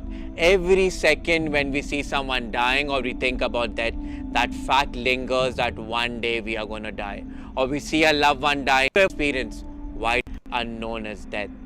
But the fact is, you have the fear of death. That means you have experienced death many times. We are just unaware about it. However, one must realize that in Sanatan Dharma, especially in the Garud Puran, a clear understanding of death is given. The entire process of death is given. And the fact is, you never die. Kuoleman salaisuus vaan Leveli Salaliitto jaksoissa. What you leave behind is the body, but you are eternal. And that is the Jivatma. The Jivatma is just a reflection of the Paramatma. You know, as you grow old, how old clothes are not going to fit you. As time passes into the 5 elements again, and you will go on. The opposite, life always. Let's understand the process of death. Scientists who are strange if someone is dying. All of No niin, nyt katsotaan mitä tapahtuu. The Panchavayus are the 5 determines the lifespan of the body. If we understand, it also determines people like us when we die. If you have realized, 4 to 5 hours prior to a death, the feet they start becoming cold. This indicates that the chakras in the feet are slowly not operating because the prana has started moving, and at the same time it signifies the detachment from the earth plane. No, mutta täällä käydään prosessi kerrallaan. Mennään seuraavaan juttuun. That the consonants used in did you know that the consonants used in the spelling of the sacred name, Yahweh, are in fact the only consonants that, if correctly pronounced, do not allow you to use your tongue or close your lips. In fact, we know that the pronouncing of the sacred name was an attempt to imitate and replicate breath, that it was inhalation and exhalation.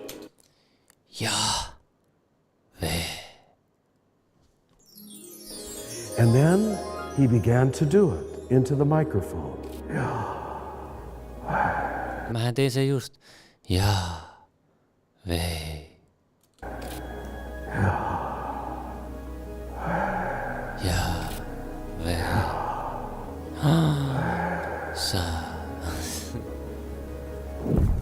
And in a few minutes, tears started being audible in the room, in a room of PhDs. After Richard Rohr's insightful reflection on the holy breath inherent in the name of Yahweh, we're not poised to link this revelation with ancient wisdom spanning across continents. How to meditate the Russian way. Leveli asiantuntija. Forget what you think you know. You are being lied to. They are hiding from you the most important element of meditation. Most people just sit upright and close their eyes. Watch their breath.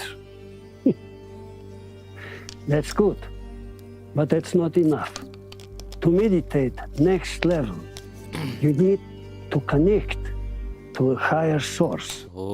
Pitää tehdä semmoinen kanava kuin Next Level.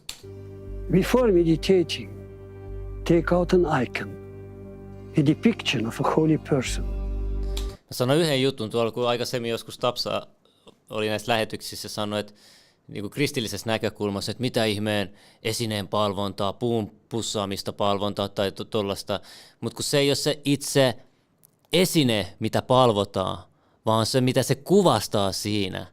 Se ei ole fyysistä, vaan henkistä. Se auttaa sua käyttää sun mielikuvitus. Se, mitä se kuvastaa, oli se sitten veistos, oli se kuva, se on se juttu siinä. It can be Christ. It can be a martyr or a saint. Святой Николай. Saint Nicholas.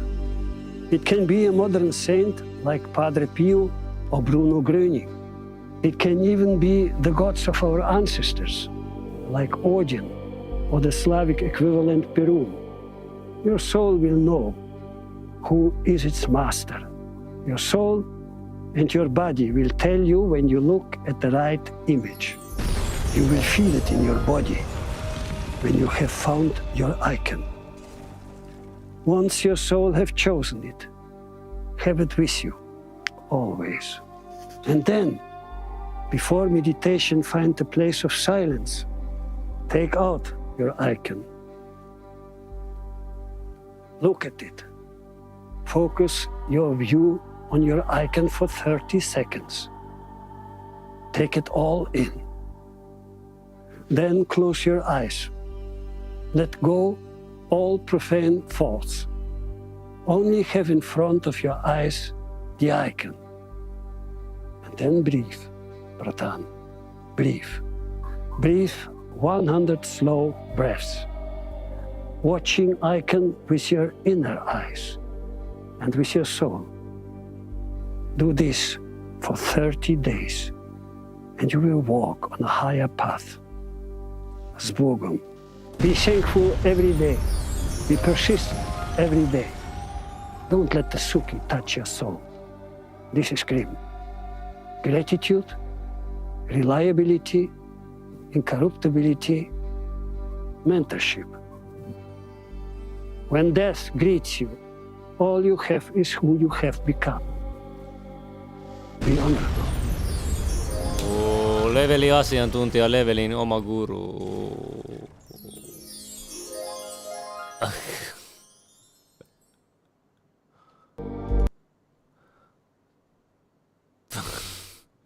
Sitten, bro, mä sanon, että mä en tiedä miten energiat oikeasti voi toimia sillä tavalla, että sä pystyt aistimaan sen ruudun välityksellä, mutta sillä pystyy helposti nähdä, mitkä paikat on oikeasti haunted ja mitkä ei ja millä tasolla. Mä voin sanoa, että tää paikka on oikeasti, tässä on ihan hullut energiat tää paikka tässä videossa.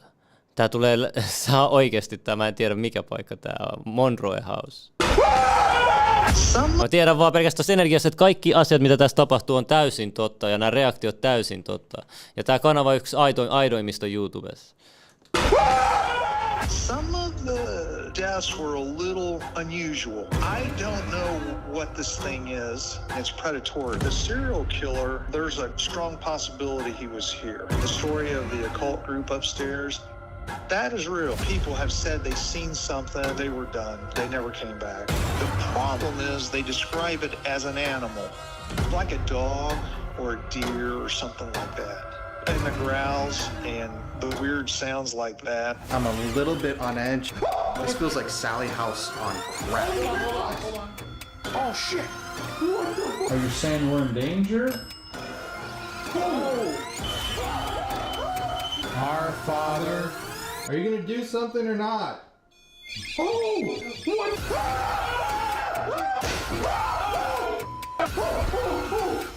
A victim. Oh,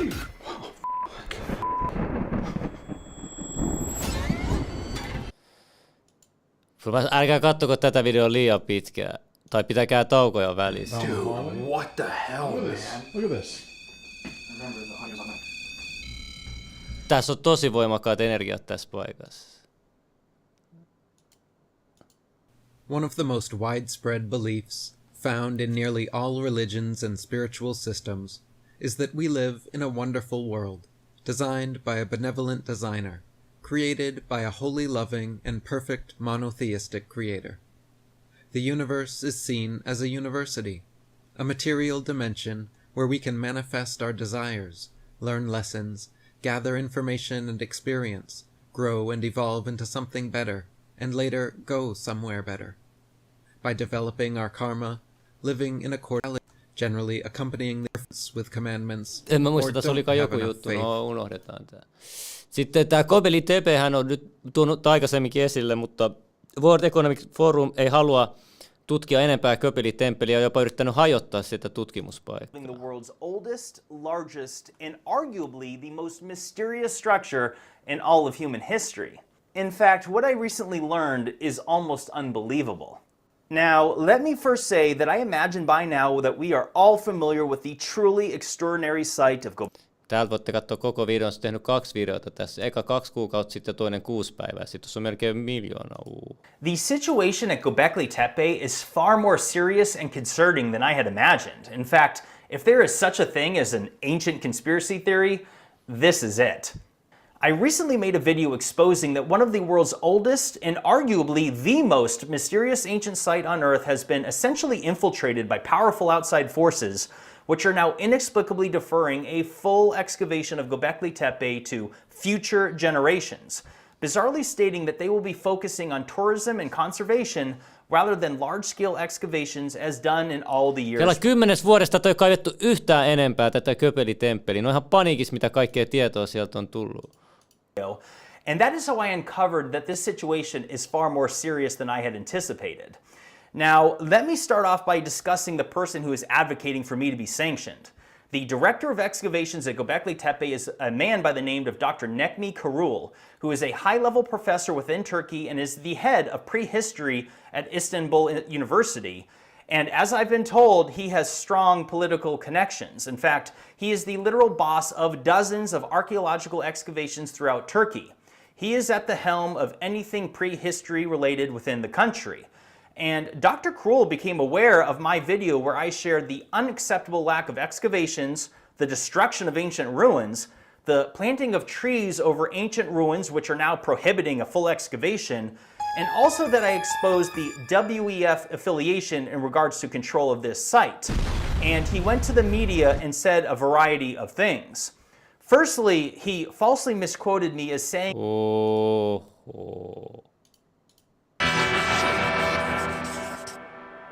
Okay, guys, plants have feelings. And as an emotional response to a threatening situation, they can even scream. Is this a myth? Yeah, yeah. Have you heard this one? You know, I do remember there was a guy who took plants and hooked them up to a polygraph machine and did some tests. Well, in fact, back in the late 60s and early 70s, he was a world polygraph expert. He developed this theory that plants, eggs, yogurt, all these things have a way of communicating on an emotional level that we don't even perceive or understand. The concept of primary perception may be a little out there for some people. It means that all living organisms on Earth, from a whale, a human being, a plant, right down to a single cell, is interconnected, able to feel all sorts of emotions and to communicate with ESP. The theory was developed by the founder of the FBI's polygraph unit, Cleve Baxter. I've been reading the experiments of Cleve Baxter. When he thought about burning the plant, the needle on the polygraph jumped, as if the plant could actually read his mind. To put his theory to the test, the team is going to recreate some of his original experiments. First, to see if vegetation really does have feelings, they're going to get a plant, hook it up to a polygraph, subject it to physical and mental stress, and see if they get a reaction. Grant, do you know how long we've wanted one of these? Yes. Used in the, you guessed it, original Baxter experiment. Situations of there's out of any from to the electron. Oh, dude. Sorry, we're not supposed to freak it out? No. Okay. To help block out any accidental electrical interference that could affect the polygraph, like a cell phone going off or a plane flying overhead, they're going to conduct the test inside a shipping container. Well, take it into the container. We can't. Katsotaan lopulta mitä To tapahtuu. up the ouch factor, Huge spike. the artillery. Whoa, huge spike. The needle moved way more when the strength of the attack was increased. Each time we hit the plant with the fire extinguisher, the needle pinned. The boys are baffled, but move on to test if plants can read minds. This time, Tori's not going to touch the plant at all. He's just going to imagine hurting it. Think about something specific to this plant, and I want you to you have to really intend to do it. Like, I am going to do this. I'm going to kick your butt. Ready? Had a good baseline. I gave it a mental picture, picturing it burning on fire. The needle jumps. Are you serious? Stop. No way. Tori had a thought, and the plant reacted. What the heck? Bro, ihmisetkin pystyy tehdä tämän. Tuolla on ninja-kouluja, missä sun silmät sidotaan ja sitten käsketään oppilaitteen mene riviin. Ja kaikki muut ajattelee positiivista asiaa ja yksi ajattelee tosi pahoja asioita, väkivaltaisia ja muuta. Ja sitten sun tehtävä on aistia, kuka se henkilö on, joka haluaa satuttaa sua, ajattelee väkivaltaisesti. Ihan tavalliset ihmiset ilman mitään harjoitusta, ne pystyy tunnistamaan sen. Was that? I don't know. Okay, you are not touching the plant, is that correct? No, I'm not touching anything. All I'm doing... Jos haluat harjoitella ajatusten lukua, tietenkin jos psykedeelejä käytettävissä, on niin, että sisäänhengityksen jälkeen kun hengität ulos kokonaan, pidät hengityksestä kiinni ja sitten käsket toista vaikka ajattelemaan joku tietty kasvi tai väri ja koitat nappaa se ajatuksen siitä. Is I'm staring it down and imagining it in flames. Is the Dracena tapping into Tori's consciousness and terrified of being burned? Okay, that's it for today. I mean, I'm not saying I believe this, but yeah, it's kind of hard to dispute the ink. Even engineer Grant, man of science, is taking off his skeptic cap. Sitten on Mount Kailas on yksi kyllä mielenkiintoisimmista vuorista. Sitä ei ole kukaan kiivennyt ylös ja se on todella tärkeää hinduille ja buddhalaiselle uskonnolle. Voi näyttää vielä. Voitte itse perehtyä tähän paikkaan. Tämä on ihan uskomaton paikka. Tämä näyttää muutenkin ihan tosi omituiselta. Tämä näytin Leveli-lähetyksessä, mä näytän tämän kohan kuitenkin tästä Trump-ampujasta. Do you mind if we start recording? The day of the Donald Trump rally, I videoed what was going on. I was up close and personal off to Donald Trump's left hip. What initially caught my attention was a couple young men in the crowd that were throwing some harassment towards one of the speakers on the stage. So when he walked out through the throughway of where the Secret Service would be coming through, I'm sure he was given a little bit of a lecture, but during that time, he was also giving some hand signals, continuing the conversation. What caught my eye was a cameraman in a backpack, but it was a pole, that extension pole that come up and over. I kept my attention to this man and watched what he was doing. He looked as if he did not play the part simply because he looked like just the average guy walking out of Walmart. After Donald Trump was speaking, when Donald Trump initially had turned his head, this cameraman had a clear shot to the back of Donald Trump's head to where he fired multiple shots. The first one no doubt missed. The second one... Jos haluatte lisätietoa tästä teoriasta, tästä kameramiesampuja-teoriasta, niin täältä Tommy G-videosta.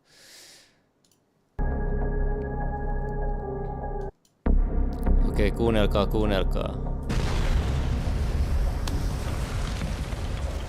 Seuraavaksi ollaan menossa Telegram-salaliittojen puolelle. Niitä on joku 150. Tässä menee oikeasti koko yö aikaa, joten käydään nyt jonkun verran näitä pikaselauksella läpi.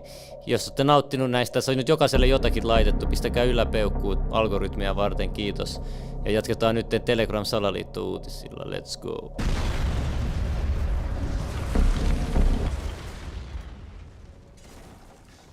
Se on mielenkiintoinen. Lapsia syntyy nyt eniten 3 numerokikkailupäivänä. Kukaan ei tiedä miksi. Taas numerologia.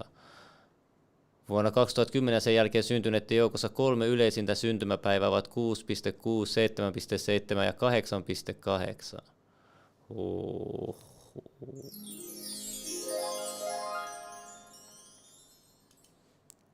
Mitä tässä on? Katoin vähän hopeajoridista juttua. Tätähän se ilmatieteen eukko sanoi, että kylvetään ilmaa. Mutta hassua, kun suoraan myöntävät ja samalla suoraan kieltävät koko asian. Yhdistö on myös hyvin tunnettu käytöstään sadepilvien kylvämisessä.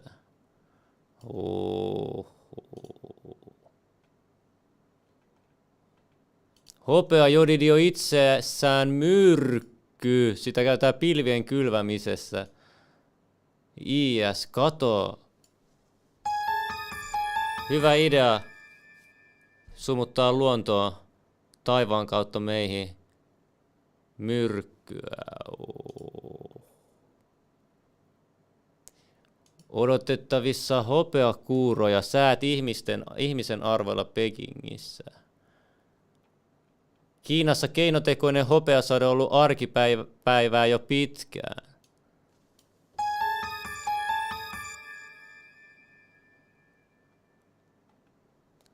Hopea on häpeä. Mitä olen asiasta käytyä keskustelua seurannut, hopeajodidin mahdolliset haitat on ohitettu olan kohautuksella. Vaaratonta sanotaan. Toisaalta tällöin mittatikkuna aineen myrkyllisyys ihmiselle ja yleensä aikuiselle. Maailman terveysjärjestö WHOn julkaisemien tutkimusten mukaan hopeayhdisteet kuitenkin tappavat jo pienillä pitoisuuksilla pieneliöitä, herkkiä kasvilajeja ja kaloja sekä selkärangattomia eläimiä. Ja ihminen voi saada hopeajodista ainakin silmä- ja iho-oireita sekä hengitys- ja ruoanelimistön ärsytystä. Siitäkö on? No johtuu.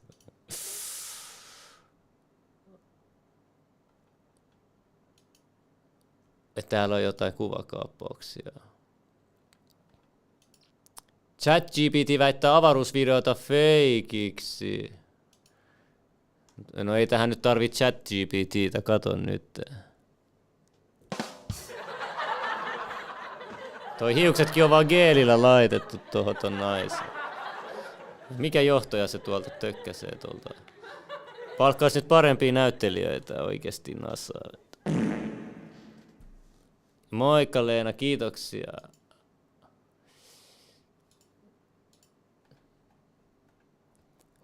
Tää on hullu Flat Earth haastattelu, Alex Jones ja Eddie Bravo. We have produced a limited edition card that is a piece of artwork with a small piece. Jotkut jo hopeaa vettä. Mutta siinä oli joku juttu, mä muistan, että se vieras sanoi tuon Leveli 2 kanavassa podcastissa. Puts labels on all truth videos, right? Yeah. Flat Earth Dave, folks, one of the biggest flat earthers here with us, Dave Weiss, flatearthdave.com. So fine, just tell the big secret. It's all flat. They really beat them. Well, the thing is, when you look for flat Earth, it's like looking for truth. You're not going to find it on Google. You're not going to find anything. I think challenging the system's good, but just humor me. Give me your take on Trump, your take on Russia before we go into the... It is scary how accurate the movie I, Robot is looking to be. It's eerily accurate as to how close it is to what's happening in today's world. It's such an underrated movie. I was watching it a couple nights ago and it reminded me to kind of make this little series where we talk about robotics in the next 10 years. Because I, Robot takes place in 2035. And the first thing you see are robots that are delivering packages, walking dogs, or, taking out the trash or doing garbage. The robots are doing simple tasks that humans don't want to do.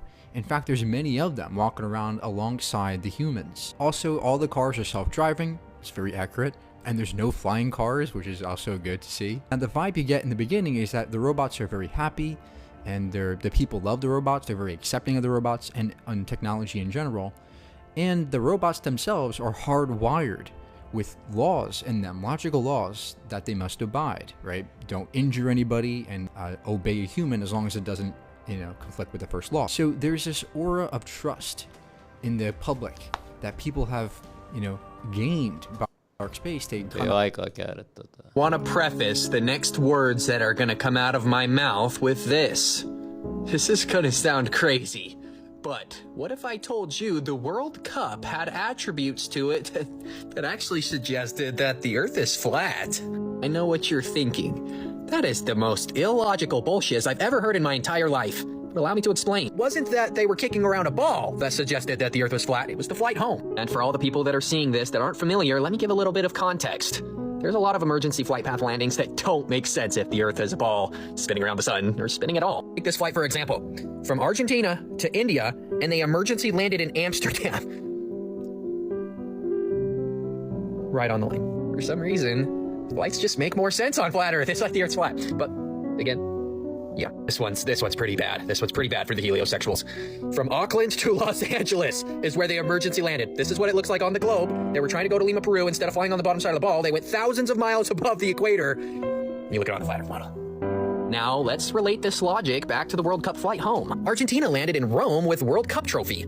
Argentina had a short layover at Rome's airport before continuing their flight to Buenos Aires. There's a little bit more information on the flight, and you'd think if these guys were flying from Doha to Buenos Aires, there's no way that they would go the opposite direction of where they were going, right? You're telling me these guys went the opposite direction? That's exactly what they're trying to say. They're literally... Every flight. Flight paths, planes, it doesn't really matter. Once you get into the sky, it's a great proof that the ground below you isn't spinning. Take this plane right here, the SR-71. The New World Order. The New World, who are our enemies? We all know. It's the globalists. They run what's called the New... globalists. They run what's called the New World Order. The New World Order began with Copernicus and his globe model, hence the global agenda, globalists, the global community, global governance, global economy, global lockdowns. Now we can see how the UN and the whole world is pretty much, except for countries like Tanzania and a few other African countries, saying no to this New World Order, which is based on the false idol of the globalists. And I wonder who Copernicus dedicated his book to, since he was a Jesuit, and the Jesuits were founded 2 years before. He dedicated his book to Pope Alessandro Farnese. Farnese is the family that began the Tuscan Empire, the Roman Empire. They're Persians. Well, it's in the word. Farsi is the language of Persia. They are Farnesi. And the Medicis come from Media. The Medes and the Persians were the enemies of Rome for hundreds of thousands of years, and Greece. They are the Medicis. They run the media and the medical pharmaceuticals. Iranilaisetkin sekoitettu. Look at Google Sky right now on the computer and look down on Antarctica. You'll find research bases from every major country in the world there. And you'll also find the Rockefeller Foundation base as well. Admiral Byrd was right. #1 place in the world for technology research is right down there in Antarctica. I believe that as the ice is melting, they're finding remnants of an ancient civilization. We know that Antarctica was not a frozen tundra for 12 million years. Like mainstream science says 12 million years to build up all this ice. No, that's not accurate. We know this because of the Perry Reese map. The Perry Reese map shows Antarctica what it looked like without ice on it. Antarctica shifted into that spot. How? Because we know that Antarctica is surrounded by tectonic plates. There was something called a pole shift of the crust of the Earth, which shifted it from a more habitable climate into the position it is now, and that's why the animals that are being uncovered from the ice were flash frozen with undigested food in their stomachs. And there's an entire advanced civilization there, including some of the largest pyramids on Earth, right in Antarctica. Joo, no niin, kato, ei sinne kuuhun pääse. Antarctica is our brain. Kato, miksi se muuten näyttää ihmisaivolta Antarctica? Kato. South Pole is the pineal gland. Kolmas silmä Antarktiksessa. Esoteerisesti.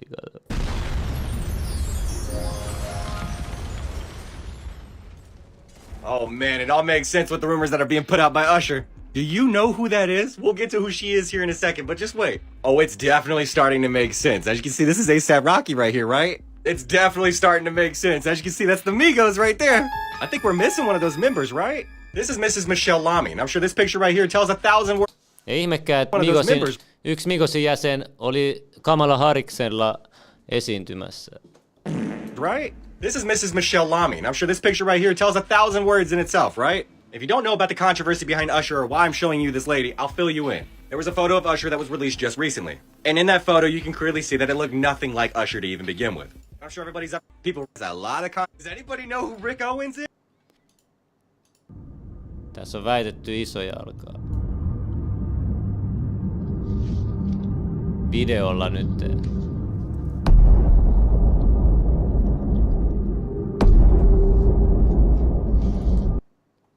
Kattokaa, vaan suurennan tätä vielä.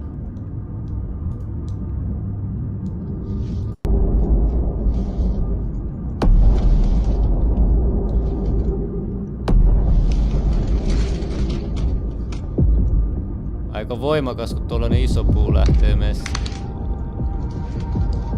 Heittää vaan. Ehkä se on lahopuu.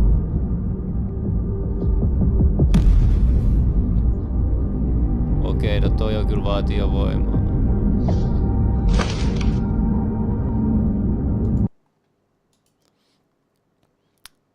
Tässä on vähän jotain, tekstissä jotain tietoa isojaloista. Ja tässä on jotain dokkareita niistä.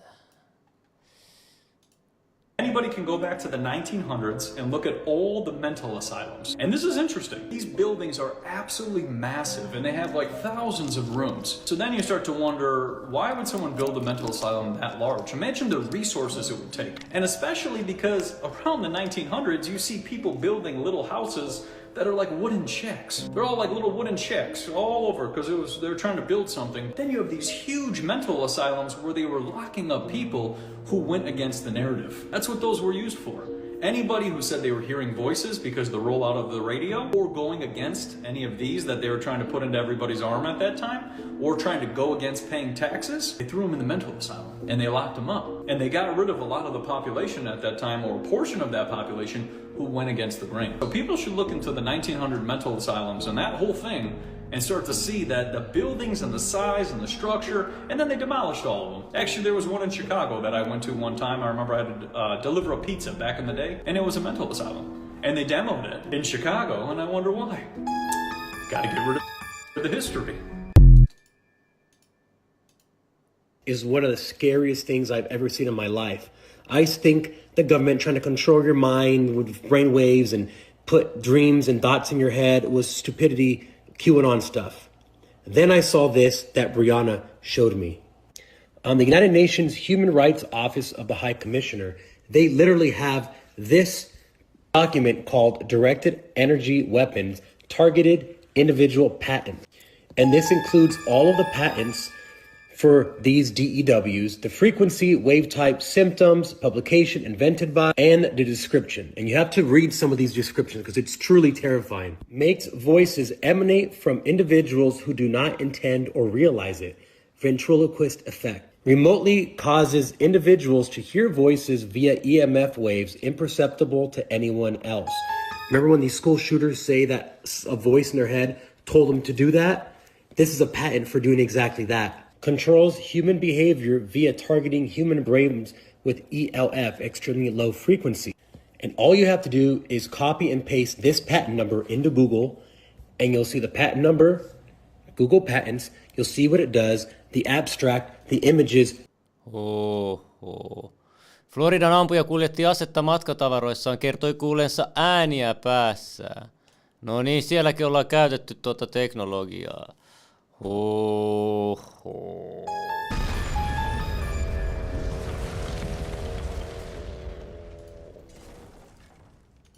Let's play a game. I'm about to give you a bunch of random situations, and you can tell me how many random coincidences the world is full of. So this is Ari to Go. He patented technology on free energy. He was headed to the airport to go meet some investors, but he never made it to his flight because he was found dead in his car. That's random. This is Stefan Marinov. He is the leader of the European free energy movement. In 1997, he had a major breakthrough, and as they were working on their prototype, he was found dead. What? Yeah, apparently he fell out of a window. This is Dr. John Mullen. He is a nuclear physicist that worked for one of the largest military contractors in the world. Apparently he discovered something really big in the realm of energy, but unfortunately, before he could come out with this information... Joo, kyllä näitä vapaa-energiatutkijat vaan mystisesti katoo ja kuolee omituista. The catacombs, the darkest secret on Earth. Move, bitch! An underground complex 300 kilometers long with 6 to 7 million bodies, and we're supposed to believe it's because too many people got sick and hungry? Or might they be hiding what remains of the old world? And that's just the one in Paris. These catacombs are all over the world. Just a theory, entertainment purposes only. So, why is there a labyrinth of corpses under the city of Paris in the first place? History tells us in the late 18th century, so many people were dying from disease and famine that they started running out of cemetery space to bury them. Bodies were piling up so much they were causing odors throughout the city, so King Louis XVI ordered his authorities to fix this problem. In 1785, they uncovered an old underground tunnel system called the Tombe Issoire quarries, which were used as limestone quarries hundreds of years earlier to build famous sites like Notre Dame. They repurposed these tunnels to relocate all the bones from the overpopulated cemeteries over the course of about 12 years, and did so with an air of secrecy. You know, to not raise panic among the citizens, of course. The site was officially called the Paris Municipal Ossuary and eventually began to take on the mythical name of the Catacombs. The first thing anyone notices about these subterranean graves is the intricate, almost ritualistic design of the human remains. The bones weren't just stashed away in large heaps as one might expect would be the case for a disposal project as this one, but were organized in a decorative fashion, aligning femurs with skulls along the walls, geometric pattern. Eikö se kyllä outoa, että miksi ne on aseteltu tolle? Okei, kauneuden takia, mutta niin rituaalisen tavoin, symbolisen tavoin, noi kallot ja luut. Eikä vaan, hei bro, nämä kaikki kuoli kerralla hädässä, nyt laitetaan vaan äkkiä maa alle. A throne of bones, and even this famous centerpiece known as the barrel, which according to sources were all put in place by the average 18th century quarrymen. They were led by official quarry engineers like Louis Etienne d'Aturi, but still peculiar to see. In fact, the architecture was so nice that in 1809 the catacombs were even open to the public for tours, which only the rich could afford. Ritualistic sites involving the deceased attended by only the elite class? Some things never change. Now, why on earth would a literal mass grave be so intricately decorated for presentation in a borderline victorious manner like they were celebrating something? But no, they were just moving some bones out of the way, nothing to see here. Let's do some math. 6 to 7 million bodies moved over the course of 12 years as claimed means 57 to 67 bodies moved every hour, night and day for 12 years straight. That's one body, which contains several bones, moved into place in carefully designed patterns every minute, day and night, non-stop for 12 years, which could be possible given a sizable workforce. Just quite impressive to say the least, especially given their incredible design. But the question does arise, where do you get 6 to 7 million bodies in a city with a population of just about 600,000 at the time? That's 10 times the population of Paris in the 1780s, and even about 3 times Paris's population today. I understand these bodies have accumulated over centuries, but the population was even lower in previous generations. Not to mention, even most bones do decompose and become extremely brittle within 100 years, so where did all these remains come from? Disease and famine is the main explanation we're given. Even Great Britain was having the same problem of overflowing cemeteries around the same time. It's almost like there was an old world here before us that got wiped out in a short period of time, and they needed a place to hide all the bodies, which reveals these Paris catacombs were merely the tip of quite an extensive shaft, as we see hidden mass grave sites like these all around the world, like in Odessa, Ukraine, home to the largest catacombs in the world. 2,500 kilometers of tunnels dug into limestone bedrock dating to about the 17th century, also used as a quarry and never officially to store bones of the deceased, but the majority of these tunnels haven't even been explored yet. Documentation of these catacombs is extremely limited, almost like they didn't want anyone to know what's down there, with large areas even being off limits to the public. Rumors claim that up to 1 million bodies may be buried down there, but on record there's none, which is kinda odd given they're officially called the Odessa Catacombs. Halfway around the world, the Basilica and Convent of San Francisco, a cathedral in Lima, Peru, has its own network of catacombs underneath. And again, what do we see here? Human bones arranged in a decorated manner, eerily similar to the ones in Paris, kinda like they were built as an award, a trophy, or accomplishment of some sort. Estimated to hold at least 25,000 bodies, with some claiming up to 70,000, or so we're told, as these haven't been. Jopa Roomassakin on tämän tyylinen paikka.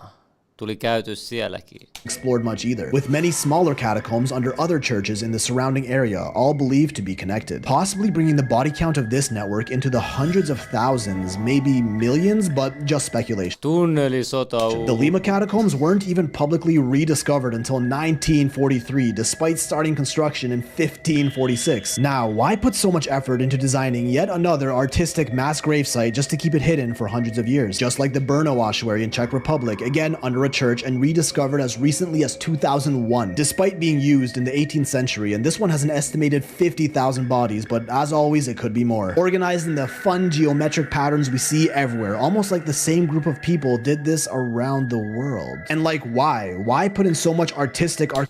Bro, kelaa, jos meidänkin ruumiit joutuu tuollaisen johonkin koristeen esineeksi maan alle. Architectural design made of human remains into an underground crypt that no one is ever supposed to see, allegedly constructed by your average 18th century quarrymen, because, you know, they all had degrees in advanced architectural design back then. Some sources even admit they appear to be arranged in a ritualistic manner, like the ones who built them were trying to achieve something more than just a gravesite. And what about those underground crypts they've been finding in places like New York City? Are there more of these hidden all around the world? St. Stephen's Cathedral in Vienna, Austria, catacombs with about 11,000 bodies. The catacombs of Rome once set mä kävin täällä, Catacombs of Rome.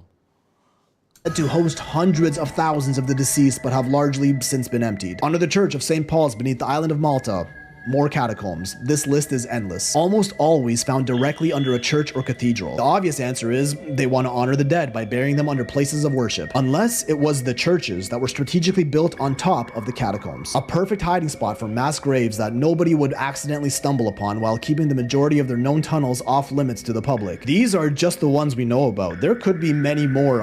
Äkkiä kaivakaa jokaisen kirkon alle. Mitähän tuomiokirkon alla on? Under major cathedrals in every city. So did all these places just happen to have body overpopulation issues in the past they solved by ceremoniously decorating underground caverns with skulls and femurs? And today we're A-okay despite global population skyrocketing. Or maybe there was something back then that resulted in a huge spike of bodies. Fires. Almost every single major city has had their own great fire. Turun tulipalo.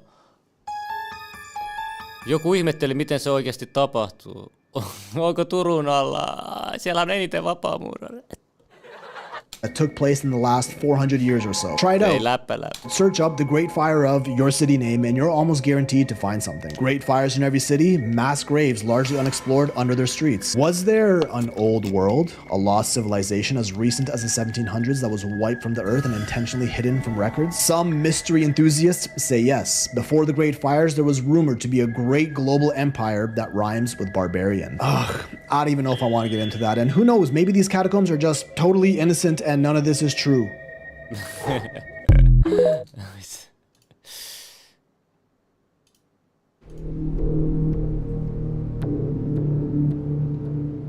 Oh, but we may actually have, my friend. We may already have. Let's take a second to get a few people mad out there with these photos of excavated giant bones found all over the world. But why would they be mad?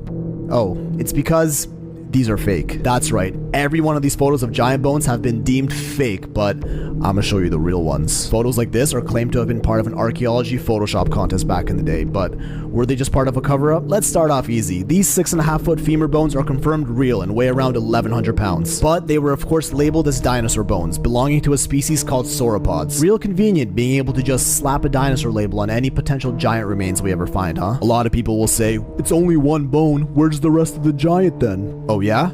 Where's the rest of the dinosaur, motherfucker? But you know... Oh, servattu. What? They might actually be dinosaur bones, so let's not jump to conclusions yet. Like this two-headed mummy discovered off the coast of Argentina in the 1600s, measuring 12 feet tall and currently on display in a museum. Bro, mitä hitto, kaksipäinen muumio? Mitä hitto?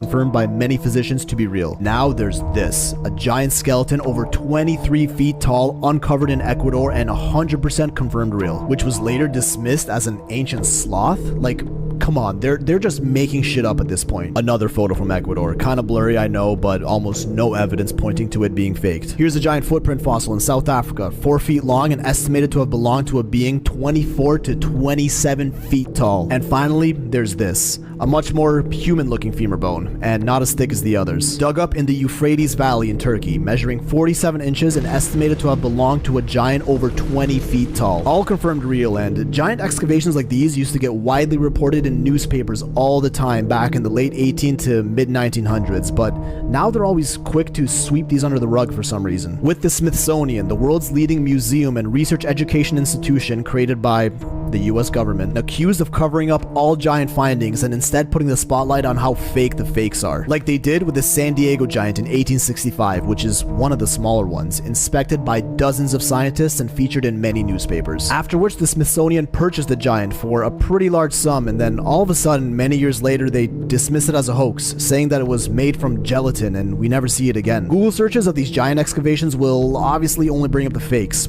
pushing the most ridiculous ones to the top of the search results. The problem with finding definitive proof of these giants is the internet is laced with these Photoshop jobs. So all the Google debunkers are quick to down. Siis tää ihan sama juttu ne teki Litteen maankin kanssa, laittoi ne ihan naurettavimmat hakukenttää, sensuroi sen sillä tavalla. Siitä tietää, mitä ne haluaa salata, mistä ne on paniikissa ja missä on totuutta. Play any new evidence that comes up, like, nah bro, it's fake, didn't you read that fact check article bro, even if real evidence were to come up. But even if real evidence were to come up, the alleged Smithsonian cover-up can easily just write a bunch of articles that discredit it as a hoax. We all know this isn't the first time governments and tech giants were caught deliberately manipulating data to control the narrative. A lot of the time, the difference between a conspiracy and fact is time. Now, I'm not saying this is 100% one of those.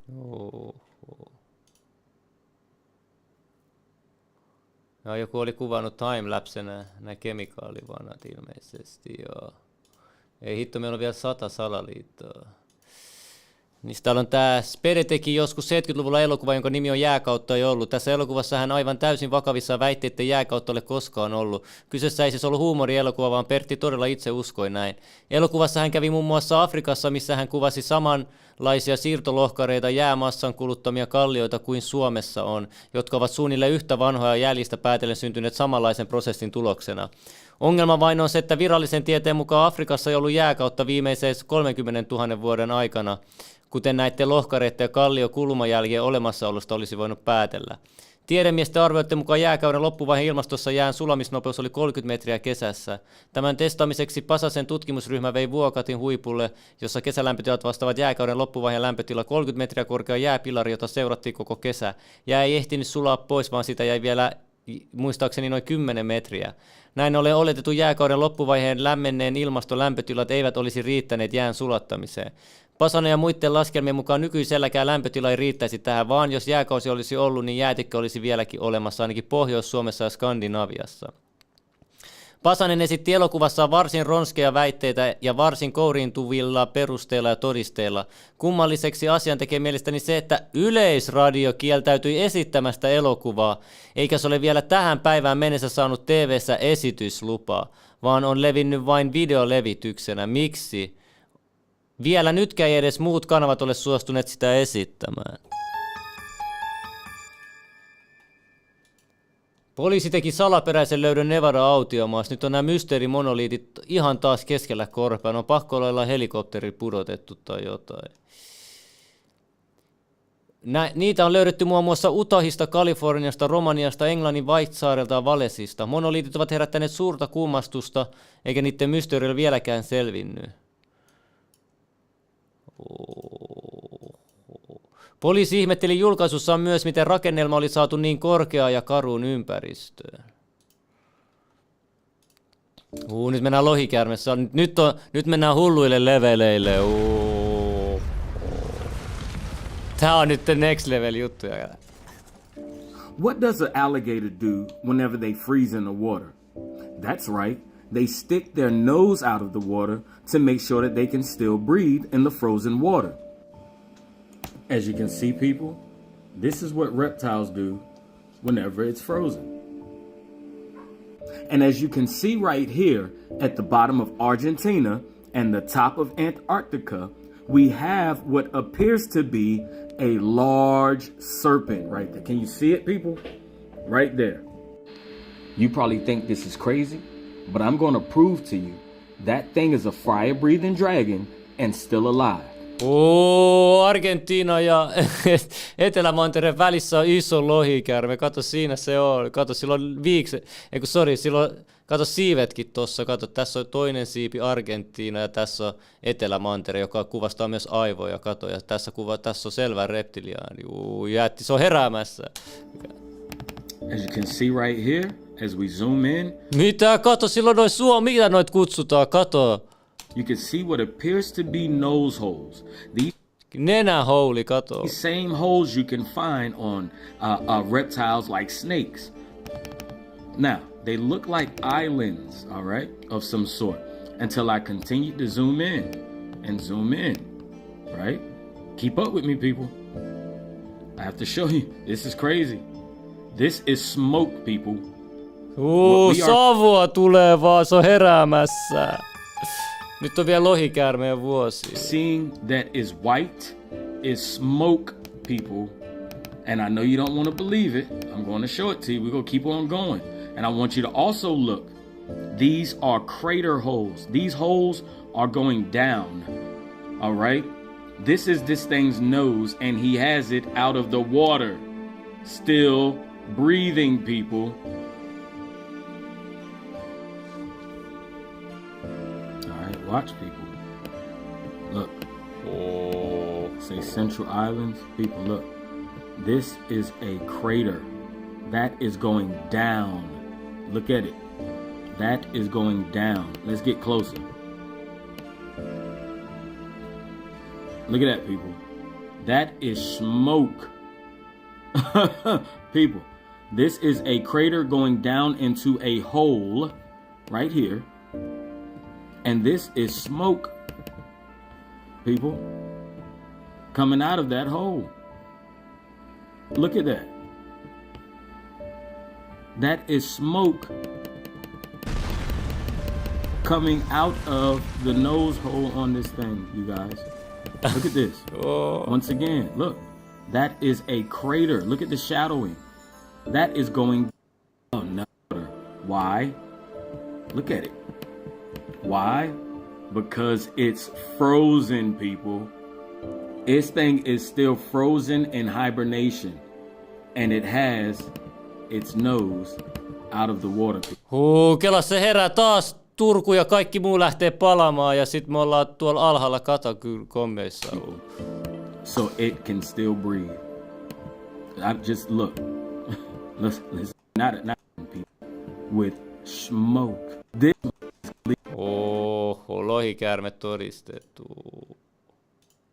Okay, you guys, we really think this Leviathan that we've been talking about for the past couple of days is really waking up, you guys, because look at this comparison, y'all. Now, this is a screen recording I did on Google Maps. Now, look at the comparison. Do you see how straight its snout is? Look at that. Its snout or its beak is straight up. Now, here's another angle of it. You can clearly see it. Look at this. Now, watch this. This is from Google Earth. Look at the difference. Do you see how his snout is curved off to the right now, y'all? Look. Look at that. Se liikkuu, kato, se on jo liikkunut. Do you see how it's curved out to the right? It's been moving. Now we know the sun has been heating things up, specifically in Antarctica, and the ice is melting. But sitäkö ne meinaa ilmastonmuutoksen? Ne yrittää estää tän heräämistä. But look at it. The Great Reset. It's y'all. Look, it's curved out to the right.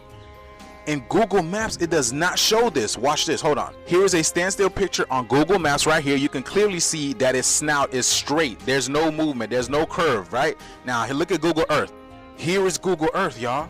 Do you guys see that? Now, I don't know if Google Earth is more updated than Google Maps, but you can clearly see there's a difference. This one is Google Maps, and here's Google Earth. Do you guys see that? Its neck is clearly curved out to the right, y'all. Look at this. So this is the reason why they've been having these earthquakes, especially around the Ring of Fire. Now it's making a lot more sense, y'all. This thing is really waking up, you guys. What do you guys think? Again, my videos are strictly for entertainment. I know recently you've seen this. Here is the dragon that is taking the internet by storm. And I showed you all the other day. I'm sure you guys seen the video. It went viral. But we had an even larger earthquake at the head of this thing. Check it out. So here we are at the USGS, and look at here. Earthquakes for the day. Right here. Y'all see that little penis head? Yep, that's South Sandwich. Mitä siellä on maanjäristyksiäkin sen pään kohdalla? Se on heräämässä, veli, lohikäärme. Y'all remember that dragon we found at the bottom of South America? Look, there is a 5.4 earthquake that just happened on the head. of that serpent. You guys, this dragon is waking up. Mitä me tehdään, veli? Mitä me tehdään? Mitä me voidaan tehdä, jos toi herää, veli? Mitä me voidaan tehdä? Varmaan tällä hetkellä asutaan ton päällä. I'm about to prove to you that this dragon is waking up. Not only is it waking up, this dragon is the size of multiple continents. Now, let's talk about it. A lot of you might think I'm crazy, but the fact of all of the earthquakes and the volcanic eruptions around the Ring of Fire, if you don't know what the Ring of Fire is, I'm going to show you, but please Google. Everywhere there's a red dot, that is the ring, and it runs all the way through Asia, east towards North America, down the west coast, and down the west coast of South America. People, this Well. Could there be something to the serpent, dragon, snake that some say is waking up in our ocean? If you think so, you're going to love this video. This satellite image is from Google Maps. This one is from Google Earth. Acquisition dates. Some images as old as 1985. As with all the tectonic plates on planet. Okei, eli se ei liiku kovin nopeasti, eli se on niinku 40 vuodessa se pää on vähän liikkunut, jos toi kuva on, se toinen kuva on 85 vuonna. Acquisition dates. Some images as old as 1985. As with all the tectonic plates on planet Earth, there is movement, in this case, 2.2 centimeters a year. I agree, it does look more. Now let's look at the eye. This is in fact islands, as are all of the nostrils. Island. Wow, nyt mä tajuin, miksi kutsutaan island. Or what people believe to be nostrils. These are volcanic islands, which would explain why there is sometimes steam or clouds or even smoke. Now, I'd like you to join me somewhere. You saw those islands all had names. Well, I found a little island that doesn't have a name, unless you already know what the name is. Meet Bouvet Island. Lots of stuff about him if you want to see my blob playlist. So is a serpent, dragon, snake waking beneath us? Or is it a case of satellite images from different lenses and sources and angles over many decades? Either way, a little bit of mystery and intrigue does make life more exciting. Bro, kato minkä kokonen toi olisi, kato. Tuossa menee se siivet, kato, ja tuossa se pää. Mystery. Bro, tuohan, jos toi oikeesti olisi, toi olisi ihan valtavan kokonen. And intrigue does make life more exciting. Okei, siirrytään nyt. Tässä on teille DMT-simulaatio.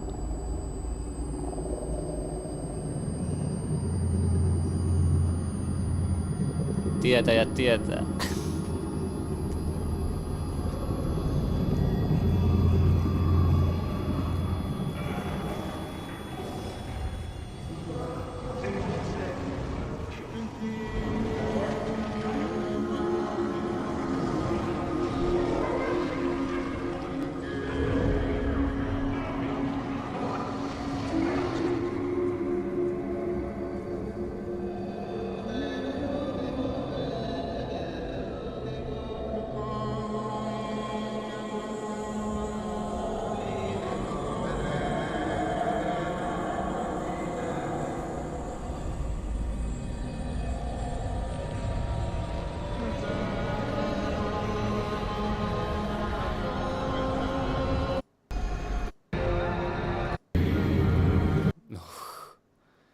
Katsotaan, on mielenkiintoinen tämä suomalainen kirkko, missä mä kävin, en muista edes kaupunkiin, mutta katso toi käpy tuossa ylhäällä, käpykatto kirkkoa. Eikö se aika mielenkiintoista? Kolmas silmä gang, veli. Vähän niin kuin tässäkin, kato, sattumaa vaan, että tuolla Roomassa samanlainen. Ja sitten Suomessa tällainen käpy kanssa. Oho, siellä se on. Tuo oli hullu, kun mä nähnyt tän niin monta kertaa kuvissa, mutta sitten kun sä näet livenä sen, ja vielä pyhien fasaanien vieressä. Mä niin kuuluin tähän näivät. The coincidence behind this nigga's death right here is crazy as hell. First of all, let's address the fact that bro was leaking his location repeatedly last night. And all rappers know not to do this. So he must have been doing this shit for a reason. And let's not forget the fact that his last diss track was literally on his ops graveyard gang. You could see bro dancing. So everybody, including his own fans, knew his Aina ei jaksa räppisalaliittoja, katsotaan mitä tää. No tää menee näihin last ride juttuihin. Näihin ei oo nyt aikaa mennä. For a second. What about the North Pole? Another area that's heavily restricted of free exploration.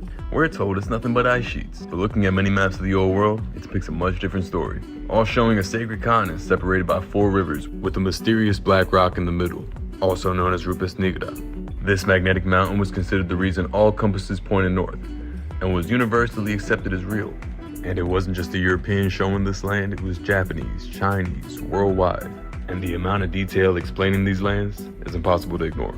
From first-hand accounts of inhabited islands, frozen rivers, and giant whirlpools, the most popular being Gerardus Mercator, whose map we still use today. In his letter to the infamous John Dee, he writes, Suomi on niin lähellä pohjoisnapaa ja sinne minne kompassi osoittaa, mutta kun ei vaan päästä sinne. Rupes Nigra, or the Black Rock, is a magnetic black mountain in the center of the Earth that has been deliberately hidden for centuries. It is the tallest mountain ever known to man. According to Gerardus Mercator, it has roughly 64 kilometers in circumference, and its height is approximately 13 to 18 kilometers above sea level, and it might even higher if it measured from the bottom, which we never know. In other words, the GMO mosquitoes do bite humans. Some of the programs are about using the mosquitoes for other things, like vaccinating people against their will. In September 2022, NPR declared that the researchers had successfully vaccinated people using these GMO mosquitoes. GMO-hyttyset nyt rokottaa ihmisiä. And win and let Putin say, do what you want, NATO. Just do what you want. There's a thing called Article 5. An attack on one is attack on all, and required response. The idea. Kato, se ei räpäytä silmiä kuin pitkään. I can't think of a single major leader in the world who wouldn't trade places with. 15 sekuntia aina.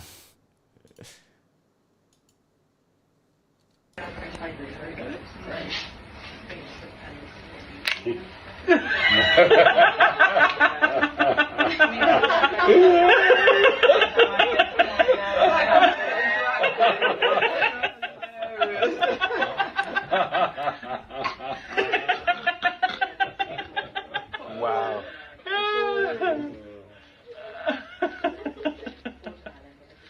Just an average Saturday. Yeah. Just a Saturday. Tällaisia kuminaamoja nyt käytetään.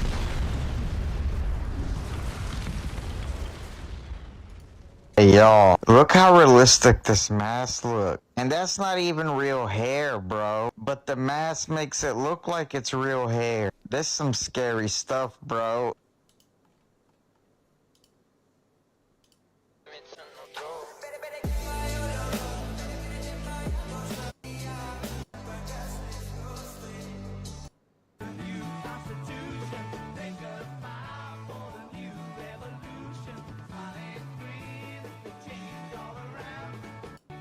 Tolle alienit maastoutuu.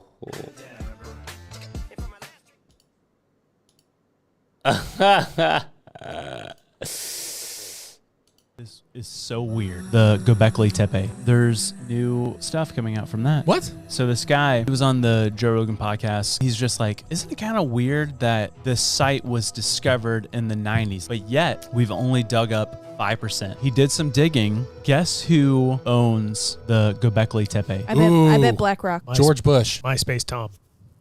Was I right? No. Oh. The World Economic Forum. The weirdos that say that you will own nothing and be happy. These guys that are like dictating everything about our world, they own Göbekli Tepe. And they said we will not excavate it anymore because we want to leave it for future generations. That makes no sense. We could find out so much more about the people. Kaikki mihin World Economic Forum koskee muuttuu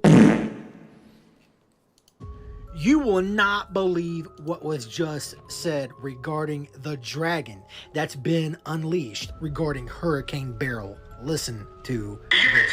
Cancun, and then make a trek to the north, affecting parts of Mexico and southern Texas. We just don't know. I mean, even Louisiana could be in play at this point. A very unpredictable storm this is. The dragon has been released. Back to you, Neil. The dragon has been released. Se on oikeesti released. Very unpredictable storm this is. The dragon has been released. Back to you, Neil. And he said the dragon has been released or has been unleashed, as you've seen in my caption. And remember how people have been talking about the Leviathan and how you see this dragon-like shape on Google Earth. So could this be part of the dragon that has been released? It's a secret that's been kept by cathedrals for a long time. This right here is your DNA. This at the top is your DNA from a top-down view. These geometric shapes that you see is what we call sacred geometry. Sacred geometry is an ancient. You can also do they did it, and records making was what the shapes of the window of. I believe. Suomessa 200 jatulintarhaa, niiden tekijöitä ei kukaan tiedä.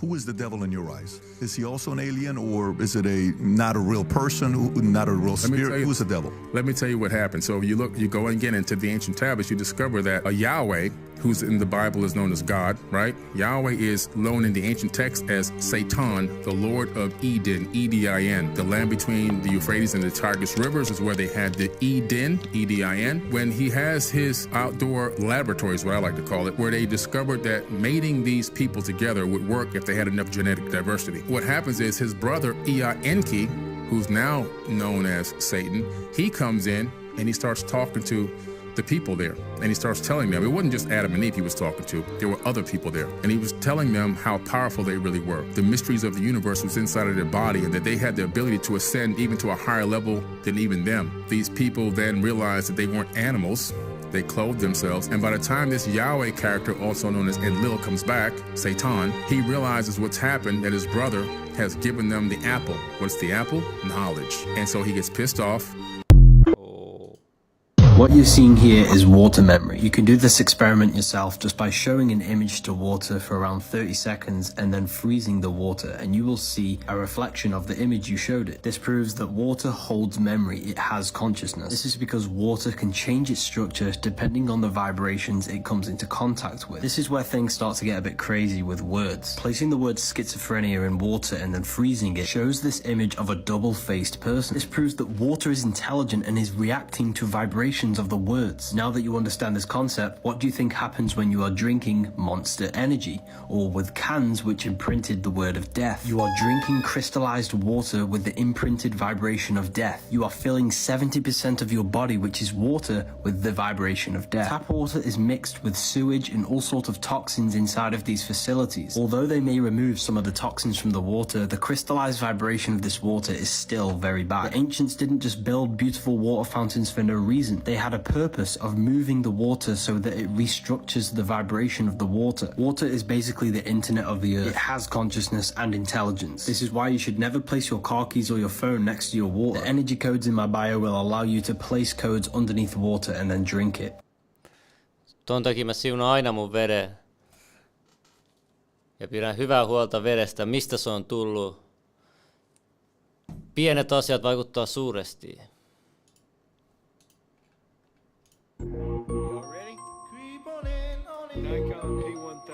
Tän takia kun Nikon P noita teleskooppikameroita ei enää tehdä. Mullakin on tää kamera käytössä. Kato, nyt ne finalit saat tää on Nikon P1000 Production. Paljastaa liikaa nämä kamerat. Kaikki pallopäitten valheet paljastaa. Bro, tässä on hullu energia. Herrain kamari Ilvesvuori vasta. Katso tätä paikkaa. Tästä lähtee niin hullut energiat. Mä en tiedä, mihin on käytetty aikanaan.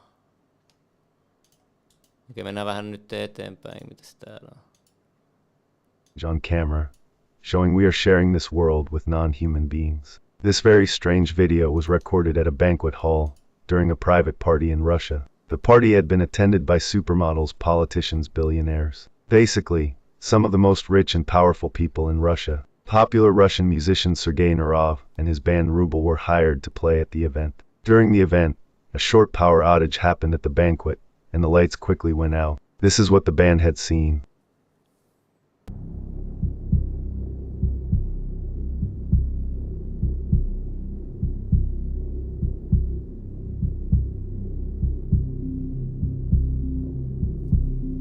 For some reason, most of the people who were in the hall began to shine light with their eyes. Как выступление, но что-то случилось со светом. Прекрасный момент, просто погас. Почему-то у большинства людей, которые были в зале, а там были люди совершенно такого серьезного полета, стали светиться глаза.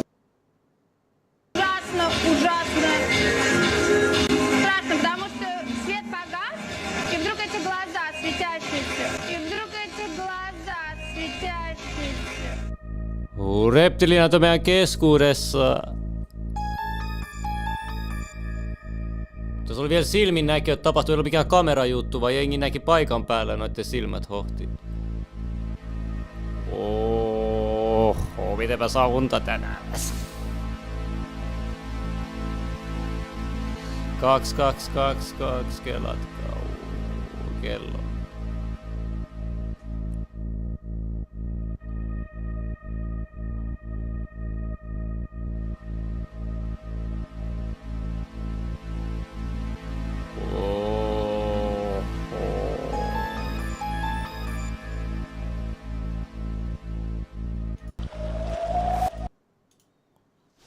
Siinä on joku kuva, voitte katsoa. Sattumaa vaan.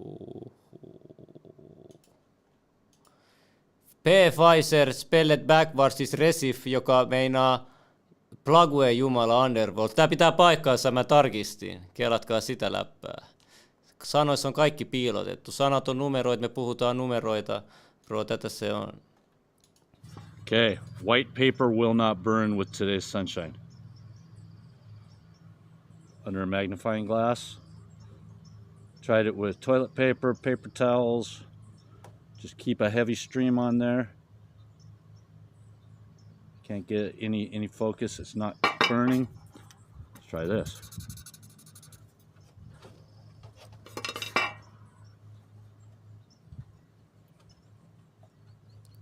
Kyllä se kohdentaa paljon enemmän tuohon. How about that? Okei, no kato. Oho. Okei, no toi on outoa. It will not burn white. Will not burn white paper.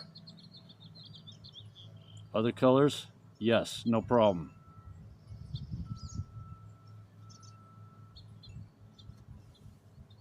Will not burn white paper. No voitte kokeilla.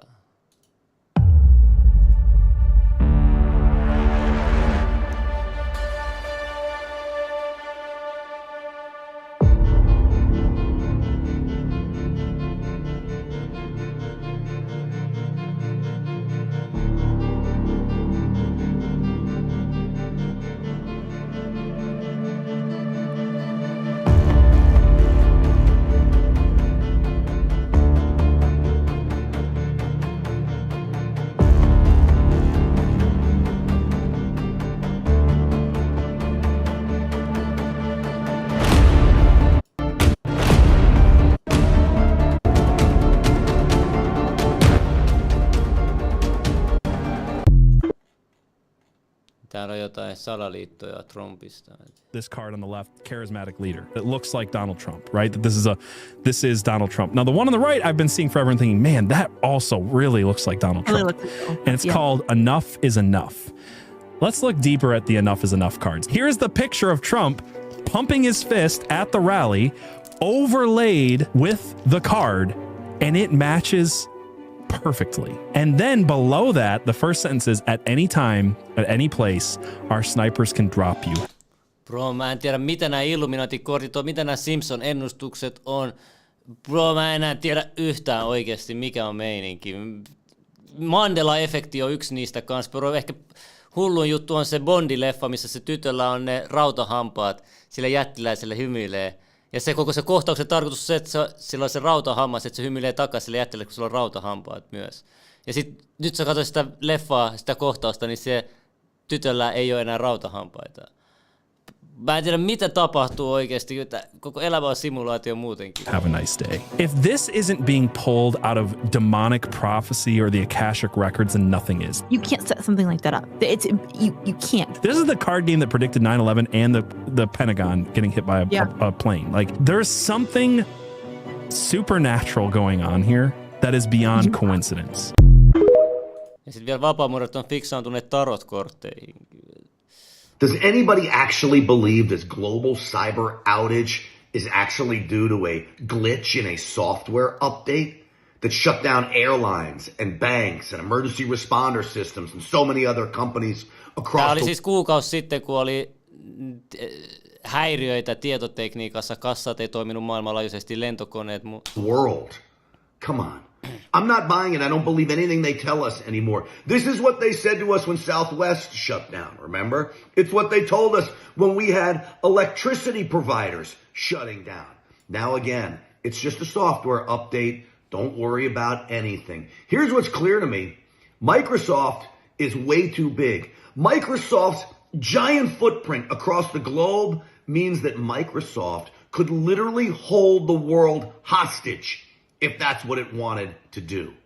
A blue screen death of the world. It is scary stuff. I want to get to the bottom of what's really going on here, and I wouldn't rule out the possibility of bad actors.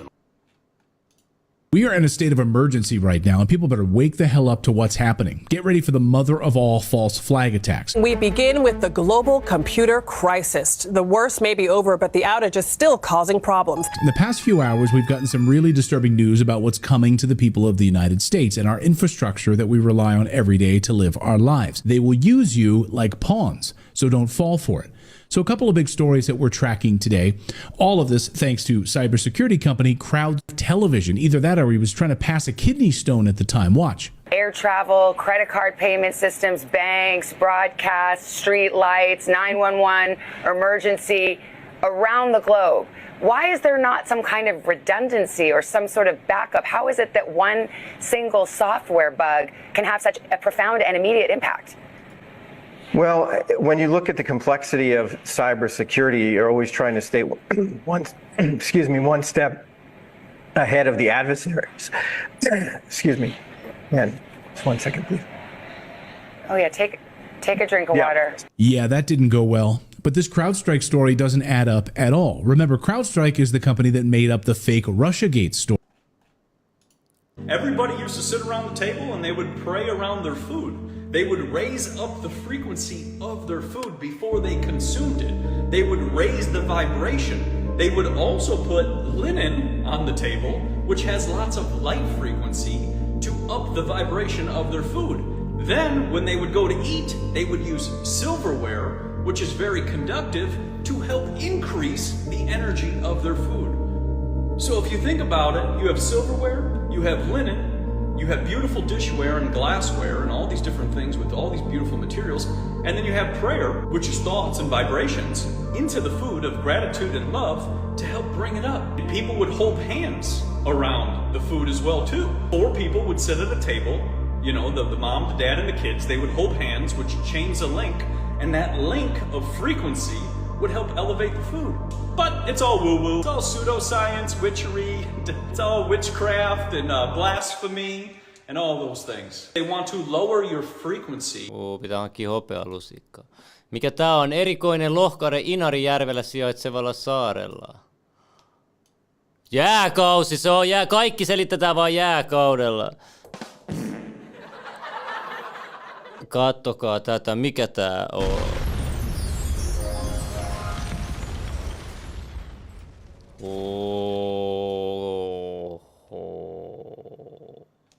Se on vaan se vaan näyttää tuolta lohkareen. My drone is making me suspicious that we live in a simulation. I wanted to teach myself how to fly FPV drones. So I got a simulator and I sunk about 40 hours into it, learning all the basics like flips, yaw spins, and how to land without crashing. And then I finally bought a drone. I'd only been flying in real life for a couple of days, but I was already dodging trees, flying over waterfalls, chasing frisbees, dive bombing my dad in the tractor. Then I had a moment. I realized how strange it was that I'd learned 100% of these skills from a simulator. It felt kind of like learning Kung Fu in the Matrix. I gotta say, I am shocked by how normal this has become already. And everything's kind of like that these days. Everything's crazy and somehow normal. Like, why wouldn't you think we live in a simulation? I can fly a drone like a dragonfly. I can 3D print toys for my kids out of thin air. I have regular conversations with an artificial intelligence. It actually feels like the programmers of this game keep pushing the limits and are taking bets on when one of us are finally gonna wake up and be like, hey, this kind of feels like a game.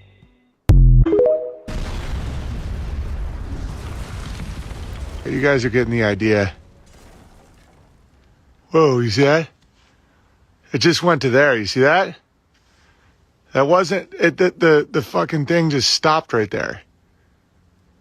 You guys are getting the idea. Whoa, you see that? It just went to there, you see that? Years ago, I was walking to the store, and I was confronted by a group of guys that chose me at random to take my life. I want to make it clear that I wasn't doing anything wrong. I didn't bother anybody. I was simply walking to the store. They came towards me and said, "What are you doing out here?" I said, "Nothing, just chilling." And right at that moment, one of them pulled out a .45 caliber and shot me at point blank range. It all happened so fast. I fell back and hit the ground so hard. As I was laying on the ground, I saw a guy standing over me, and he said, "Peace out, homie." And then he shot me 7 more times. At that moment, I saw an angel right in front of me. It had his arms crossed like this, and every bullet that was going into me went into the angel first. I thought it was over for me. I could hear them laughing. They were picking up shell casings all around me, and they were joking with each other about what they just did. I wanted to move. I wanted to scream, but I didn't because I knew that they were still there. I heard a car pull up, and I heard them jump into the car, and the car sped away. It was right at that moment that I took my first breath and said, "Oh God, oh God." I was so scared. I looked at myself, and I couldn't believe what I was seeing across me. I tried to yell for help, and I could barely hear my voice. I couldn't move one of my arms, but I could move the other one. And I held it up, waving back and forth, trying to stop cars that were going by, but nobody stopped. They just kept going. I dragged myself out of the street so I wouldn't get hit by cars or anything else. And I called 911. I told them where I was, even though it was difficult for them to hear me speak. I was laying next to a street sign, and I was able to whisper to them that I had been shot and tell them which street I was on. When the police got there, they put crime scene tape all around me, and they asked me my name and how old I was. I kept thinking, how am I still alive? I saw a nurse standing next to me, and she Ei ole mikään kiire. Pidä vaan soo.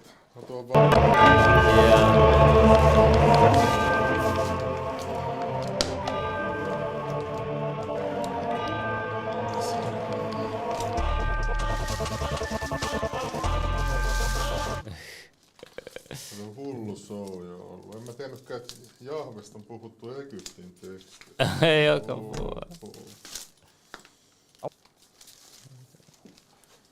I feel like nothing really matters. You ever just wake up and look around you and say, this is stupid. I have electricity bills. So what's electricity? I got a piece of paper here now. So now I have to take numbers from a screen and delete them from my screen so that when I press a light, it works. Does that make any sense? I mean, that's a pretty logical system of how everything operates, but don't you ever just look at the electricity bill and go, is this real? Look around you right now, the room you're in. Who built that room? What guy? You don't even know. Some dude. Where's he? Dead? Probably. Is anything real? Is that lake real? Unless I jump in, how can I really know? Does anything matter? I think this, of course, and I'm at the highest possible echelon of reality, so you must think it. I'm in a private jet going, is this real? I'm in a Bugatti going, is this real? You're in your Toyota Wizz Air. So you must be really considering, is any of these things real? Does any of this even matter? Law, order, judge, jail. Nothing really matters. I want to go more into the moon landing, actually.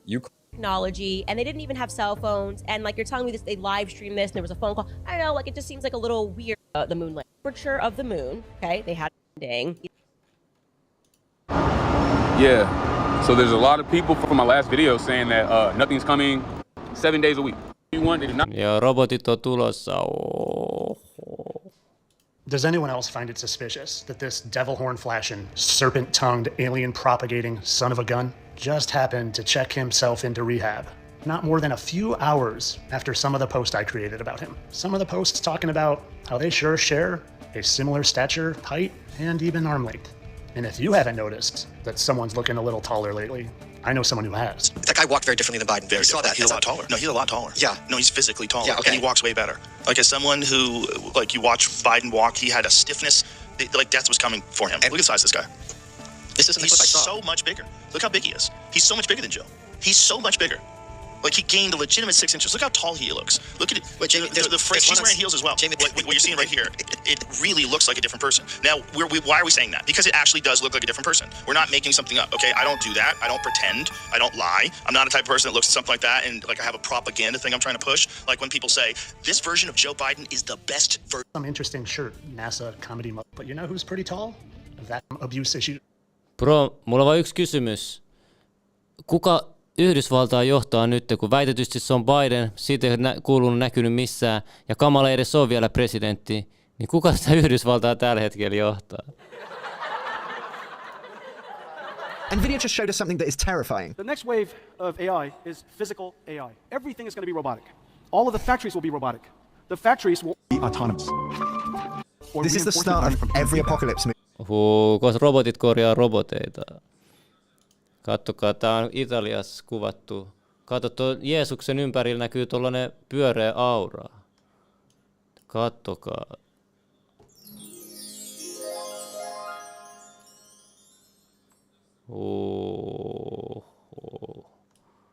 Selvästi pyhä asia. Bro, let me give you the best analogy you've ever heard about the human body. Let's hear it. How long do you think I could go without food? Dude, with your body fat, you're like 6%, maybe 3 days. Good call. 30 days. How long do you think I could go without water? 48 hours. I could go without water for 7 days. Now, tell me, if God created our body to go for 30 days without food, how come we're hungry every 3 to 4 hours at most? Blood sugar? The truth is, it's not hunger, it's an addiction. Because if God created your body where you don't have to eat for 30 whole days, because he knew you weren't going to have food, so if he created your body this way, the fact that the media has came out, that you need to constantly eat, and they put nice things on TV and beautiful wrapping, that's why you want to have more food. Because the more you have of something, the more you want of it. It's like a drug. Wow. Your body holds fat. And Niin, ei tarvitse syödä niin paljon koko ajan.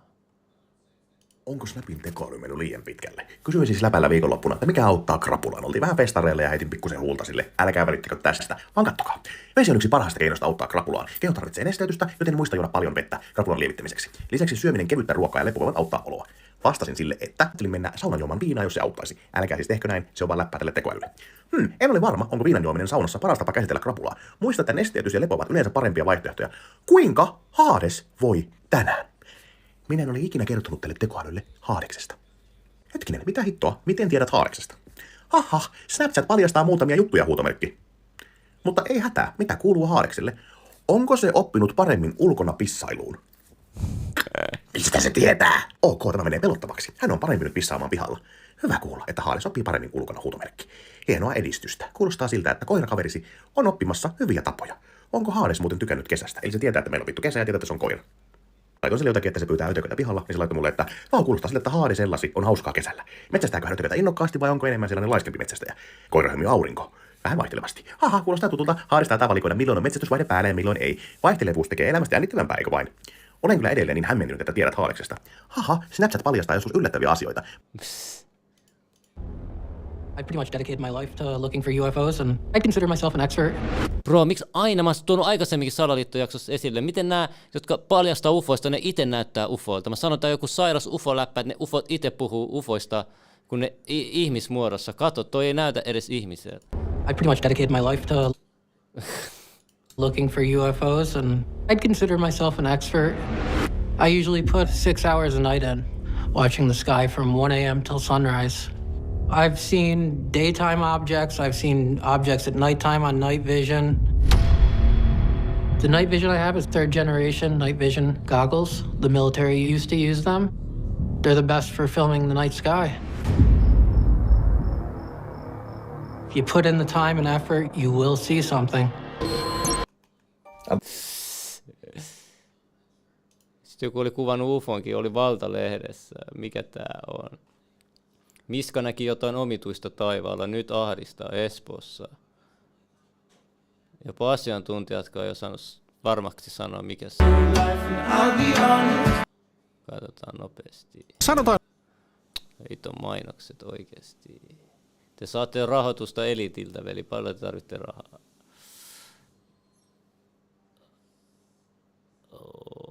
No niin. Tuloa IF-vakuutukseen. Nyt aloitaan. No miten tää nyt pysähtyi tähän? Oi sitten katsota tätä.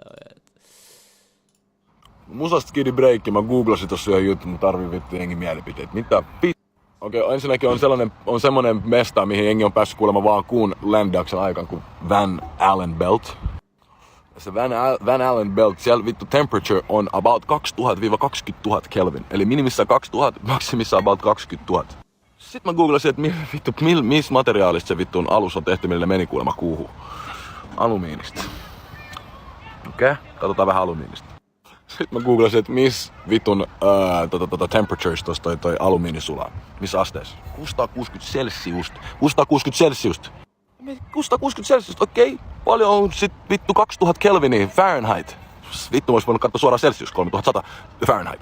Ja Celsiuksissa 1726. Eli eikö sen vittun spaceship shuttlein olisi pitänyt mennä ihan vittun paskaksi, jos se kerran oli tehty tosta? Nää on info, mitä Googlessa on. Mitä vittua? I'm fully convinced. We're stealing all of our tech from ancient temples. I know what you're thinking. That's just one example. No, it's not. That's a different temple, different ceiling. Okay, turbines are really complex. They got a lot of moving parts. Yeah, and they put those in there too. They're on the pillars. Speaking of pillars, you ever seen these? These are ionic pillars. Ionic pillars. I caught you. I'm onto you. I got you. Okay. Parabolic antenna. It's a fancy word for satellite TV dish. Egypt. Yeah, y'all have been to Karnak, I know. But have you been to the Osirian? Because from the top down, it looks a whole lot like a really basic computer processor. Probably just took a quick drive over to Promenade and upgraded the hardware, huh? Where are you gonna plug that in? Ancient city in China? Right there, maybe? Feeling a little bit more Middle Eastern, maybe Persepolis? High frequency oscillator. You mean Angkor Wat? Yeah, cat's out of the bag, buddy. Micro resonator. You mean Tamil Temple? I didn't forget about the circuit diagram. Yeah, you didn't reverse engineer an acoustic masterpiece. Plasma confinement. Well, that's a quick little upgrade if you just go to Dendera. Then you got a cathode ray tube, old tube TV. Quantum computer. I need to see the sky miles, especially from the guys at CERN. Y'all think you're just so smart, huh? Come on. Oho, siinä oli teille kunnon info. Siinä on Agenda 2030-2005. Voitte lukea sen. Ja sitten tämäkin voitte lukea uskomatonta, mutta kuitenkin täysin totta, outoja sattumia. Sanomalehdessä Suomessa. So y'all just gonna sit here and tell me that this girl neck is normal? That what's going on with this woman's neck is normal? That's how necks work, right? That's how everybody's neck is on this whole entire planet. That's how their necks work, right? Just like the other guy had trumpet neck, right? And the girl who had the thing going down, the hand go down her throat and her jaw detached and open wide. All that's just normal, right? All that's normal. So y'all just gonna sit here and tell me that this girl neck is normal? Oho, mitäs täällä on? Kattokaa näitä robotteja.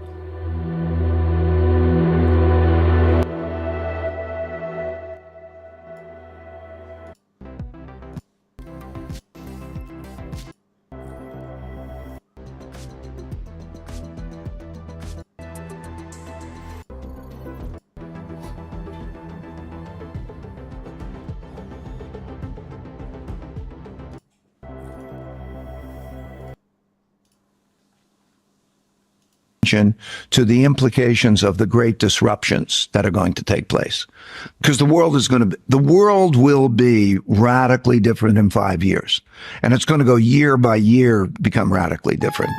Next elections, the debt situation, all of these things are going to change, and then with the new technologies, we're going to go. It's like going through a time warp.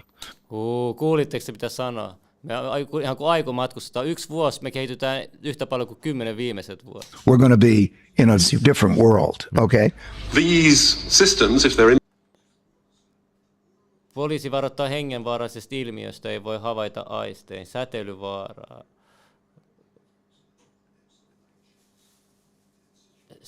Mitä täällä lukee?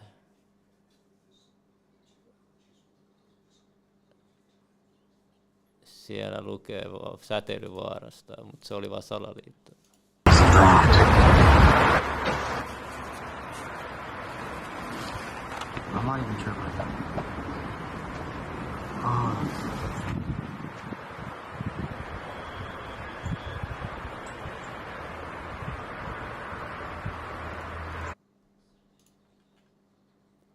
Ja tämä pinkkilumi käytiinkin Levelissä, että löytyy erikoista ainetta. Joku yksi mystinen aine oli siellä, se ei näkynyt missään laitteessa, mikä se on. Täällä Suomessa, Juvalla. Tuossa on jotain litteemaa symboliikkaa olympialaisissa. Ja sitten tuossa on Mars ja tuossa on Algeria. Tämä näytettiin, oliko se viime Levelin jakso vai sitä edellinen, tämä paljastaa hulluja juttuja, tämä juutalainen. Siinä on teille olympialaiset symboliikkaa. Ja älkää unohtako Stubbin presidentti, tämä Leveli 2-kanavalla, hullua tietoa Alexander Stubbista, yllättäviä murhia ja muuta liitettynä häneen. Stonehenge-monumentista tehtiin uusi löytö, järkytti tutkijoita, se oli shokki. Nyt huomattiin, että tämä iso alttarkivi on tuotu todella pitkältä Walesista, ei tiedä miten se on tuotu. Sitten... And you get to do crazy things. No. It's only if we have compromise on you do you get ahead. Right. It's like, I don't know, it's one of these the closet. Yeah, the closet of the Vatican. Right. The claim is 80% of the cardinals in the Catholic Church are gay. Not sure if that's true, but directionally it's probably correct. And the basic thesis is you don't get promoted to a cardinal if you're straight, because you need to be compromised, and then you're under control, but you also get ahead. Completely. Siinä on miljardööri paljastamassa juttuja.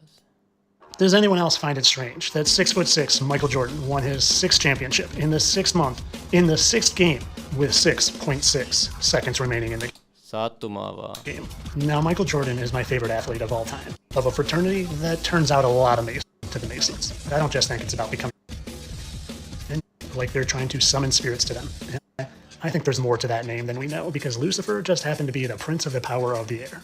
Because we see people like LeBron literally look like they're trying to summon spirits to them. And I think Michael was no different. I think he was just more discreet about it. And not only do they summon spirits to them, but I think they intentionally mock the ultimate spirit. I didn't know he was going to be there. Even quoted as saying some... The fear factor. Katsokaa tätä. Näyttää ihan niin tähditä, kun zoomaa Nikon P1000-kameralla, teleskooppikameralla. Sauna, me eletään kupolissa, oli tähdet, kun siinä on vettä, kato. Combs are some 200 miles of ossuary. Something about them just doesn't sit right. Again, we don't stretch far beyond the boundary. Combs are some 200 miles of labyrinth tunnels and over 6 million skeletons. There's almost an equal number of quarries and tunnel networks that stretch far beyond the boundary of the city. It's said one could spend their entire lifetime wandering without so much as scratching the surface. And while people do travel the catacombs illegally, much of this vast underground world has been sealed off. They claim it's due to the danger posed by cavities. So evidence is being deliberately filled up and sealed with concrete. Basically, no one needs to see what's going on down there. Now, this tiny portion, which is open to the public, which is only under a mile, is known as the Denfert Rochereau Ossuary. And when we look at these ossuaries, something about them just doesn't sit right. Again, we don't decorate our rooms with our ancestors' bones. These ossuaries have a ritualistic aspect beyond mere burial. To me, it's obvious all these deaths were happening in the same time frame, some type of mass extinction. Just pay attention to the bones. Many of the skulls have a hole over the pineal gland, denoting some type of violent death. We see skulls, femurs, arms, and legs, but where's the rest? You don't see chest bones, sternums. Niin, missä ne muut luun osat on? Vaikka kylkiluut. Scapula. These aren't small. And this is the case in practically all the catacombs. So unless you've been living under Rockefeller-induced programming, you know there's worldwide accounts of giants in every single culture, many of which they were reported to be cannibals. And then we have the Book of Enoch that states these giants devoured all the labor of men until it became impossible to feed them. This gives an entirely different perspective to all the scattered piles we see throughout the illegal sections. Was Paris at one point a human farming factory for giants? And here's where things get weirder. In the 1500s, Paris's population was supposedly 205,000 people per square mile. Now, judge for yourself if those numbers sound feasible, because the most densely populated city today is the city of Manila in the Philippines, and they are utterly suffocating. And their population is only 107,000 per square mile. So those numbers of Paris are either BS or they were being cooped up like chickens. That would match the legends of humanity being a slave race to giants at one point. This is going to make me sound crazy, but I'm going to try to give you as much information as it's going to take so it makes sense. The wealthy don't want to go to Mars. The wealthy want to live forever. At least the ultra wealthy want to live forever. The only way they can do that is by finding a way to merge consciousness, human consciousness, with technology that can last forever as long as it is maintained, at least forever in this Earth experience we're living in. The reason why, now I'm saying this is years in the making. The reason why homelessness is being criminalized, the reason why rent prices are going up, the reason why jobs are not hiring or paying properly, the reason why all of this anti-human rights stuff is happening is so the wealthy can replace the middle class that they've created and then place them beneath the poverty class and create a class of people that is justified in being dehumanized. Whether that's the houseless, whether that's those in prison, whether that's those who are... What do you call your computer? What do you call that right there? Laptop. You know where the name came from? Steve Jobs used to put the original computer on his lap, and they called it a laptop. You know what kind of cancer he had? Retroperitoneal cancer. What did you always see in his Levi's in the back? Pocket wore out, because that's where you put what? iPhone. He writes a book. You know what it said in the book? You need to go read it. It said, I don't want my kids to use my technology. Do you know why? Yeah, I've heard that before. Steve Jobs knew that his technology was a problem. Do you know how I can tell you guys that it's a problem? iPad 2 came out. Do you know that iPad 2 had an infrared detector in it so that when the detector touched the kid, it would turn off the RF and microwaves? Wow. Do you want to know why it's important for you to know? Apple never marketed it. Do you know why? If they would have marketed it, they would have told you, you would have asked the question, is this good or bad for me? En nyt tiedä, että ensi kerralla laittako läppäriitä ja läppiin tähän. Tai muutakaan elektrolaitteet hirveästi keho eteen. The global elites may have been caught covering up ancient sites that mainstream archaeology can't explain. The oldest known civilization not anymore, yet they're pouring concrete, planting trees, and... Somebody asked what happened with the blimps. So this is a good question. So what happened was there was the Hindenburg incident. And that Hindenburg is when a blimp popped and caught on fire and exploded. And they said that after that one incident, which was just one, that all blimps should go away. It's too dangerous. Now, if you kind of think about if you were trying to deliberately get rid of the competition, you would cause an incident so you could get rid of the competition so everybody could look at the airplanes. And this is why, when you think about the blimps, why nobody cared about the airplanes flying around. I don't know if you guys ever watched the footage from the Wright brothers and the first airplane that's flying around, the people are like looking the other direction. They're not even paying attention because they were already in the air. Why would they be looking and paying attention to the first flight as we were educated by with the Rockefellers and Morgans and all of them? Why would anybody care when people were already in the air? They were already flying around. So the whole first flight. Täällä on vähän salaliittojuttuja, ihmetyksiä tästä Aueri-keissistä. Täällä voitte näitä lukea täältä screenshot, ei ole nyt aikaa käydä läpi.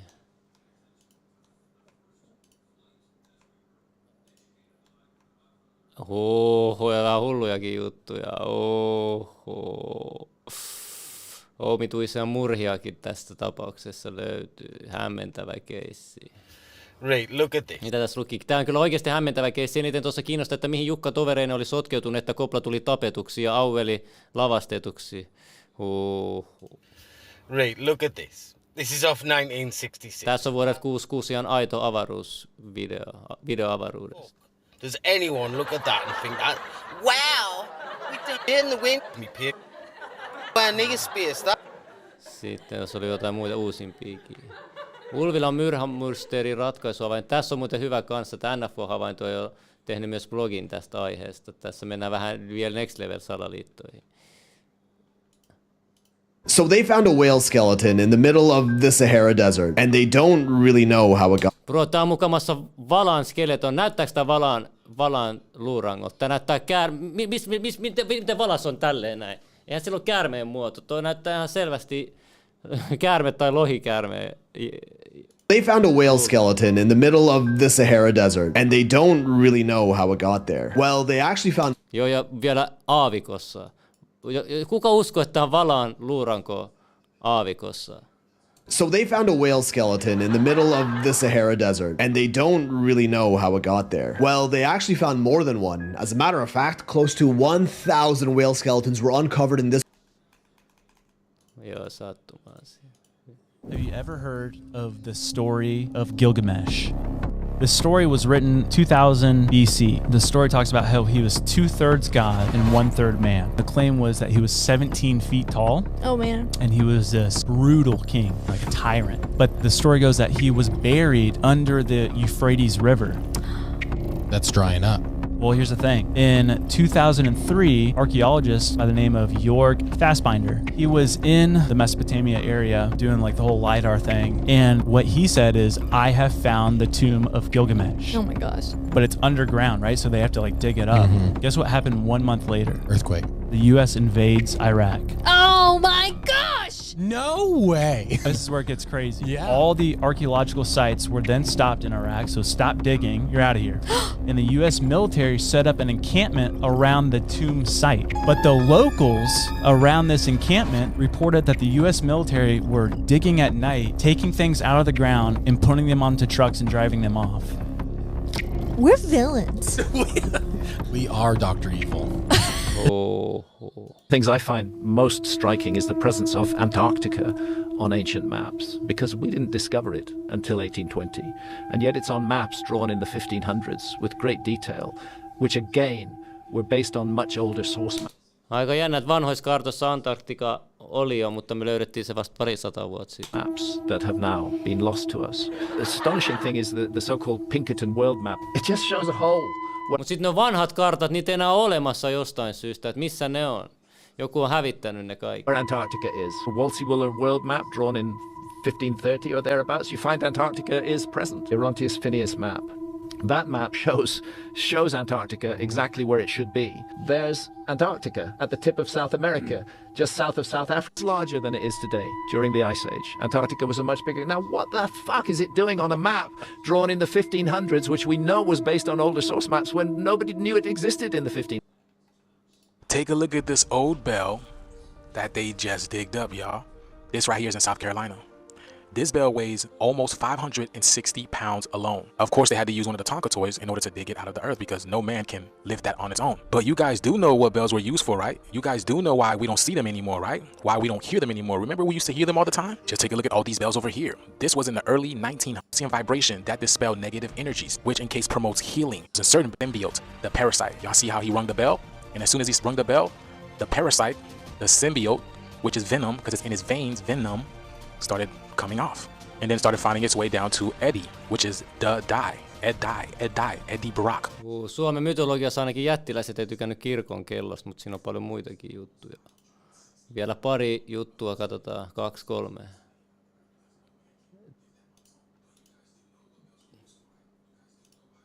Katsokaa, mitä siellä on. No niin, tasalta lopetetaan 2 minuuttia. No niin, näytä mitä siellä on.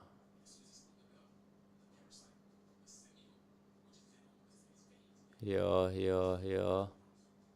Meny asiaan, veli. Mitä siellä on? Siellä on portaali, kato, mutta ketään noita ohikulkijoita ei kiinnosta se. Kato.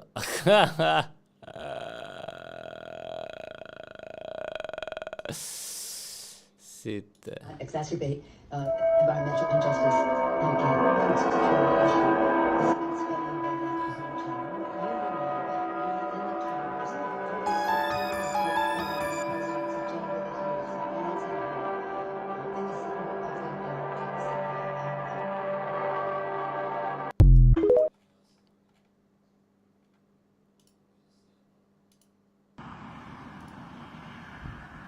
Elosalamoita. Se on jännä, että tasan 20 sekunnin välein tässäkin videossa joka 20 sekuntia se välähdys tulee. Älykkäitä elosalamoita on kyllä. Sama mun broidin kuvaamassa videossa, että tätä katsojankin kuvaamassa videossa. Mitä vittua? Kato taas 20 sekuntia menee.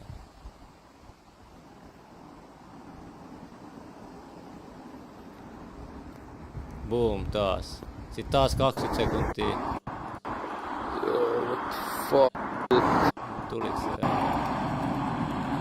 Mut joo, tällaista tänään, hei.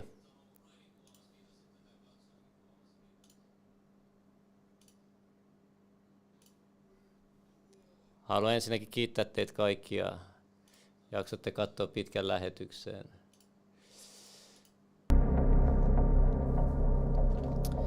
Ei muuta kuin pistäkää yläpeukkuu tähän. Ja laittakaa palautetta, aina otetaan parannusehdotuksia vastaan, mitä te haluatte. Enemmän englantilaisia videoita, suomalaisia. Haluatteko enemmän, että mä puhun, mitä te haluatte, kertokaa. Kiitoksia kaikille. Ja Junnu tulee jatkaa se omaa, jos juttuu tähän näin. Mitä jos ne elosanomat on joku amerikkalaisten superase? Tiedätkö, ne testaa sitä täällä ja sitten sanoo, joo, elosalamoit on vaan, kun siellä on joku plasmatykkä.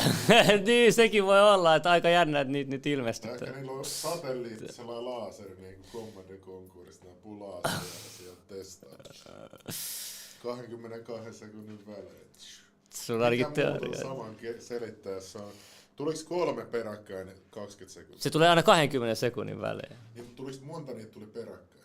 Mutta siinä videossa oli 3-4. No sehän voi olla, että ne testaa jotain asetta. Ja sit vaan selittää kansalaiset. Kansalaiset on vaan lehdessä luki elosalama. Niin mä en oo ikinä kuullut mun elämässä edes elosalama. En mäkään oo kuullut, mitä se. Tai uusi termi vaan. Se voi olla. Joo, mutta pitää käydä tarkkaan. Nyt on elokuu ohi, nyt ei enää pitäisi tulla elosalamia. Ehkä se on se aika, milloin ne testaa noita laitteita elokuussa. Täällä jo emulaattori kannattajatkin oot sieltä.